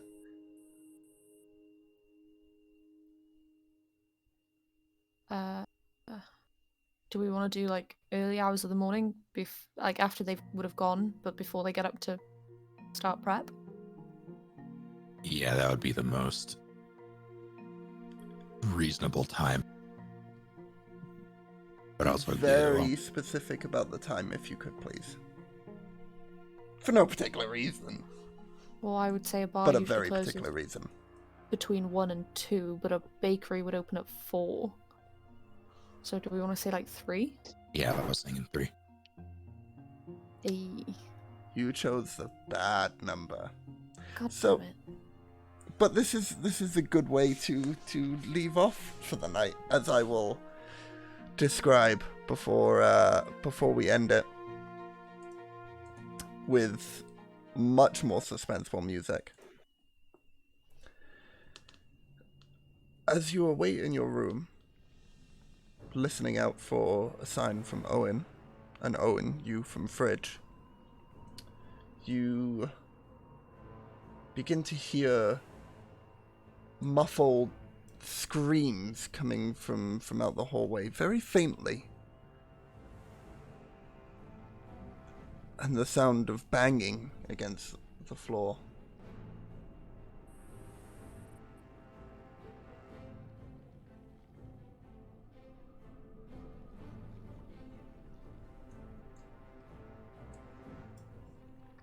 Is that our cue? Yeah. Okay, cool. That's all you can hear through the thing at this time. Yeah, Fridge would definitely peek their head out. Yeah, Owen would have cracked his door and stuck his head out. So this is peeking, specifically not full on going out into the hallway, correct? Correct.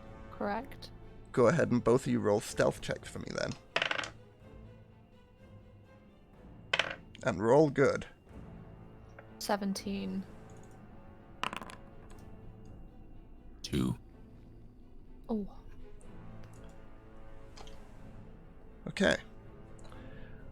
Both of you peek out through into the hallway, and you see up past the kitchen, right outside of Seren's room at this point, you see this hybrid form of a werewolf-like creature currently holding its claw over the face of this individual that you saw sat playing with the wedding ring earlier at the table, currently screaming and kicking, trying to get out of this creature's grasp as it's pulling it up through the hallway. Away from us? Away from you currently.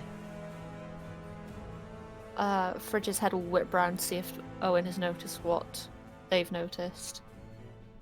And if this is us making a move, Yeah. or if we're using it as a distraction to get in the kitchen. Upon seeing this thing, regardless of whether or not he was spotted, Owen would have groaned, pushed open his door, and put his hand on his chest, and with a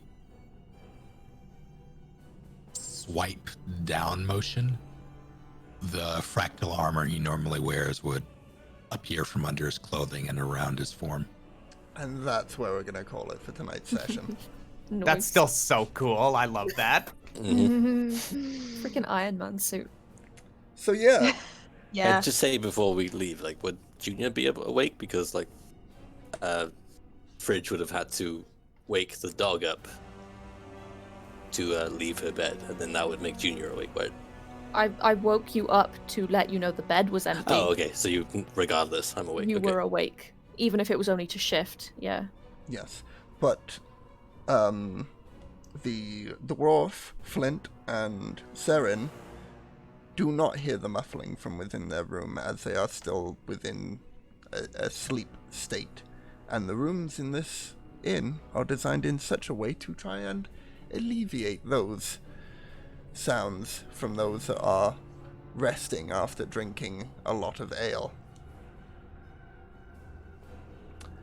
Also, would like to note, maybe don't call a half-werewolf creature a Karen when werewolf creatures have keen sense and smell.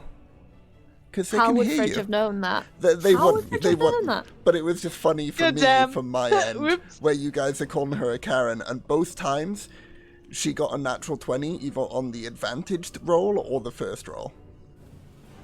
From both of you. So she absolutely heard both of you call her a Karen.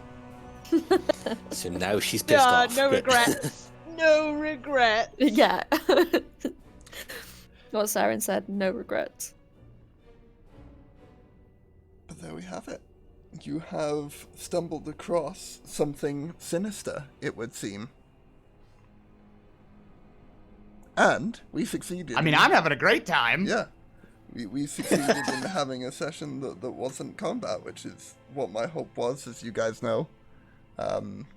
Just I wanted something a little bit more RP heavy for this one, and that was awesome.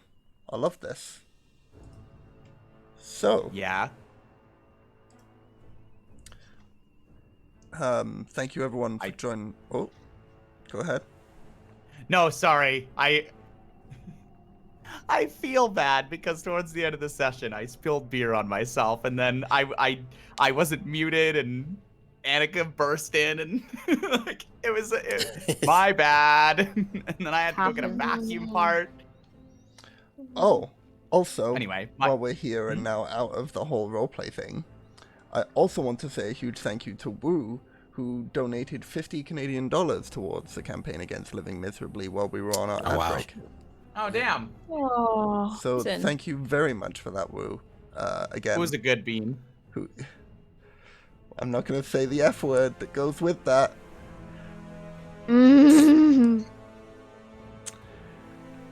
But thank you it very took much. all of my might to not say Yeah. the SW with it. Yeah. But thank you very much, everyone, for stopping by today's stream. Thank you, C7, as well, for the resub. That is 4 months now in a row. Insane to think that this D&D thing's been going long enough for that to be a thing. Hell yeah! 6 months, you should say? 4 months. 4 months, sorry. damn. Right. Even so. Regardless. We'll yeah. get there, Durf. Don't worry. Yeah. Yeah. If it weren't for the 2 sessions that we didn't do because of reasons on my end, then we would have done a total of 5 months at this point. Damn. Crazy how Nice. it'd be like that, huh? And no one's dead. Yet. Getting close though. No one's checked on Flint throughout the night. Yeah. That's not true. There's a bear chap sitting right in front of my door. Yeah. Actually, now that I think about it, there's a bear trap sitting right in front of my door. Come get me, werewolf! Yeah. You git. Oh, I remember the bear Scream that trap. she's a Karen. And I'm more excited for seeing how Flint, who didn't know there was going to be a bear trap there, Oh shit. in his groggy hangover waking up state, is going to deal with a bear trap being in front of his door. On his side. You're assuming that Saren doesn't wake up first and remove it. Saren's got a werewolf outside her door currently. But Saren is not aware that there is a werewolf outside her door currently. Haha, a where? Thanks for watching, everybody. We'll see you possibly in 2 weeks' time, which would be Oh, were we on... not done? No. Cool. I've been trying to do the outro. This is my 4th attempt now. Possibly on the 23rd. We'll see you guys then. Thank you so much for joining us. Until then, don't go rolling no ones. Junior's got a pup, yo. Have a good night, everybody. We're in danger. Bye.